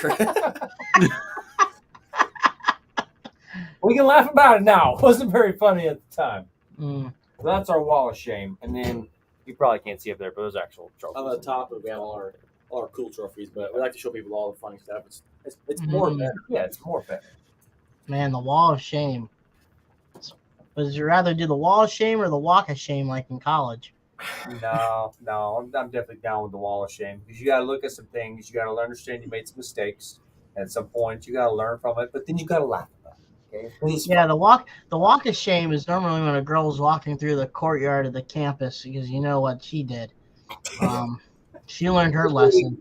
I have learned in monster truck terms, the walk of shame is when you go back to the pits and your truck's not coming back out, and you got to walk back out to the crowd to do an interview and explain why you're not coming back. That is the monster truck walk of shame. I have done the drive of shame. So at Champaign, I was the first one out for wheelies, and I drive to the line. Everything's okay. I get shut off, tested, pulled to the get ready to hit the cars. It just sounded like crap. Like blah, blah, blah, blah, blah, blah, blah, blah, blah, blah, blah, blah. Then I had zero power. Couldn't even hit a car. Like I just nudged it. And so pretty much what I had to do was back up and drive to the pits. So I had to do a drive of shame. I found out later it was an MSD box that went to crap. No, you just had a hog ass cam in that thing, just thumping away. Zero power. All show. All show, no go. All show, no go. But yeah, I have done a drive of shame before. But is there any social media that they can follow you guys at and keep up with you guys? Get my Snapchat. No, I'm just kidding. Instagram is Cameron Tweedy _, and then I also have a very low profile YouTube account that I'm about once a month or every other month or every other 7 months. I'll make a video just kind of like behind the scenes at Triple B at a big show or just whatever. It's called Big Time Vids. Hopefully I'll keep up with that more often. I'm a subscriber, by the way. Yeah, I appreciate it. And I'm just talking like it was like an OnlyFans account or something. Instagram, that ain't never changing. And also K-Tweet on Instagram. And then if you add me on Facebook, if I'm being honest, I probably won't accept your friend request if I don't know you. But you can get a Snapchat. Yeah. And no, you can't because I'm on Snapchat. I'm not gonna lie, Cheech. Cam told me that like his greatest accomplishment this past weekend wasn't winning this trophy; it was getting your Snapchat after the show, and I was instantly jealous because if I had Snapchat, I don't. I'm not kidding you. I was like, man, after I won the trophy, I got my phone, just all kinds of notifications, but the best one was Daniel Chichigosh added you on Snapchat. And I was like, yes. You were tagged on something. I was like, oh, okay, I'll add him. Then I add him, and my stories are all over the place, but it's all They good. are, trust me. They're all over the place. Like today, I specifically, you follow my Snapchat story today, I wrote down every song that the local radio station played, and 5 songs within an hour was playing Jason Aldean's "Try This in a Small Town," and then Luke Combs' "Fast Car." Yeah. In an And hour? then out of the end of it, at the end of it was Chicago Cubs baseball. Ooh. We're in Illinois. I can't help it. The boss is like, I hate it, but it's baseball, so whatever. It's fun to listen to. What are you, a Pirates fan? Unfortunately, so. Boo. Why do you hate a team that sucks? You can't do that. Well, but they're doing better than the Cardinals right now, so I guess. You see, exactly. He's right, and that's something that me and Cheech have in common is that we both hate the Cubs. So I hate the Cubs. Yep. I hate the Cubs. I hate the Brewers. I hate the Reds. The only reason why I disliked the Cardinals wasn't really because I disliked them. It's because they won all the time. And when you win all the time, people don't like that. Right. And that's the way it goes. But I guess if it wasn't for anything in the division-wise, as of right now, the team that I don't like outside the MLB would probably be the Houston Astros because of them cheating. I mean, I guess when they say if you ain't cheating, you ain't trying, but you legitly cheated. So that's the only thing I'm against is them. And then I can't. And people are like, why don't you hate the Yankees? I can't because it's on my dad. My dad, like I told Austin, I was like, my dad when he was young, on his grandparents' apartment on the rooftop, they watch games at Yankee Stadium. You know, I can't. I mean, he's a New Yorker, so I can't, turn down that respect. But for me personally, I think one of the best baseball games to ever go to is a Red Sox game. When we did the Monster Jam shows at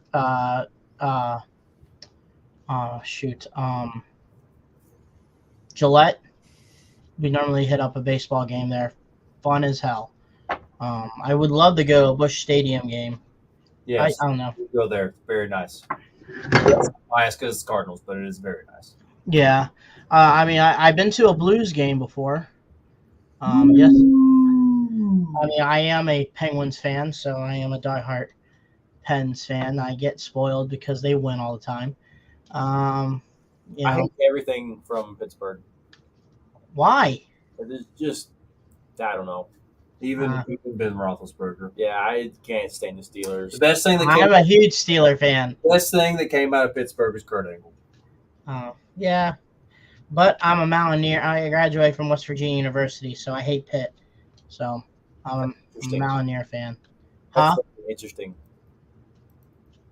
Well, I'm from West Virginia. And the Panhandle, West Virginia, and you get better tuition. I never remember that. Every I time thought you're from Pittsburgh. every time you tell me, I'm like, oh, he's from Pittsburgh. No, he's from West Virginia. Well, I tell people that because when I tell them where I'm actually from, they don't know where I'm from. Yeah. No one knows where Wellsburg, West Virginia is at until you show them where it's at on the map. It's like right smack dab next to Pittsburgh. Do you live close to Howie? Howie's 3 hours away from me. He lives close to the Virginia line. I need to tell around the cross the difference between Virginia and West Virginia. But outside of that, I mean, I'm 40 minutes outside Pittsburgh. So, I mean, that's the reason kind of where I'm at. So that's why I like Pittsburgh. But I don't like Pitt. I'm a Mountaineer. So, people don't like, a lot of people don't like the Steelers because of their fan base. But I like them. Well, Teach, I think I'm going to go grab some popcorn and watch a Cody Rhodes documentary. Nice. I think I'm gonna open some of these cards and maybe doing a video of the cards that I'm opening up. I don't know. People say I should do. What do you guys think I should do? Open those bad boys up. I think you need to open up at least like one or two just to see what they're like, because I know I would. If I do, I just gotta open them up. Hey, I'll leave you with one last thing, some little friendly trash talk, if you will. If you and I ever get the chance to line up against each other, Yeah. just giving you fair warning, you're busted. Okay. Just don't get rammed. Ooh. We'll be Carolina crushed. Canadian. Or you could be pressure washed with Hotsy.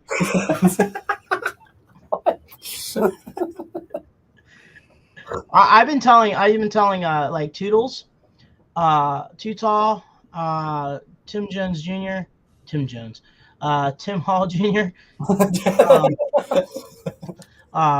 Maybe I could give you guys the deal too. I say I race you against the winner gets a drink of their choice. So how about this? I'll race you for a Dr. Pepper. But if I win, it's right here. it has to be I came prepared. Okay, that's fair. That's fair. That's fair. So I drink. I don't. This and water and milk's pretty much all I drink now. So if I race any of you two, Dr. Pepper for a DDP. Bradshaw, do they have Dr. Pepper in Canada? Yes, they do. And I don't have any with me because I've been on the Coke Zero Sugar, but I'm a Dr. Pepper Zero Sugar fan. Okay. Yeah, that's good. But we don't get like the other weird ones like was it vanilla? I do like the strawberry. The strawberry is good. Every now and then we have a store that imports some stuff, so every now and then I find it, but not often. How about the cream soda version? I like that. I've had that before. Mm-hmm. But if there's any drink from the States that has my heart, it is Mountain Dew Code Red. Yeah. That is my go-to. I give you the exception because you're Canada, and you don't really get anything cool except for potato chips, the tomato ketchup chips, baby. Ketchup chips. Ketchup chips. You drink Molson Canadians or whatever it's called? No, I'm not a beer guy. I'm a whiskey guy, so I like my Crown Royal. Okay. Respect. I'm a Jack Daniels fan. But one thing we all know, or Howie's Moonshine. If we've ever all been around Darren Migas, we know that man's blood type is Captain Morgan Spiced. And Dill Pittman in the comment section, I have you some good water. Yeah, you're damn right you do. That's my guy right there. That's my guy. Yeah. So Dr. Pepper Racing. The Dr. Pepper ship. Yeah. And the loser, one of them has a shotgun. Either the loser has a shotgun or the winner has a shotgun. No way. I would die if I tried to do that, man. I think my drink would be a hell of a lot easier to shotgun than carbonated Dr. Pepper. Dude, I can't do that stuff anymore, man. I don't know what happened. It was like I don't want a shotgun. I can drink that stuff fast anyway. I don't want to shotgun anything anyways. Okay, I'm not 16 years old anymore. Okay, I'm not. Yeah. I don't know what you guys do in Canada there, Mr. Dad. You're such an adult. Hey, Cheech and Canadian Pops, thanks for having us on tonight. We appreciate it. Thanks for joining us, guys. Thank you. So, yeah, we're going to review here. Dr. Pepper and Diet Dr. Pepper. Yep. Sounds good. Right, Brad? Yep. Just before we go, though, check in with your friends and family. Mental health is important. If you are struggling, reach out to somebody. Donate blood. And also, once again, guys, watch out for one another. There's a lot of fucking screw-ass people. Excuse my French. It always ticks me off for that. But, so just watch out for everyone. There's a lot of mean people in the world today.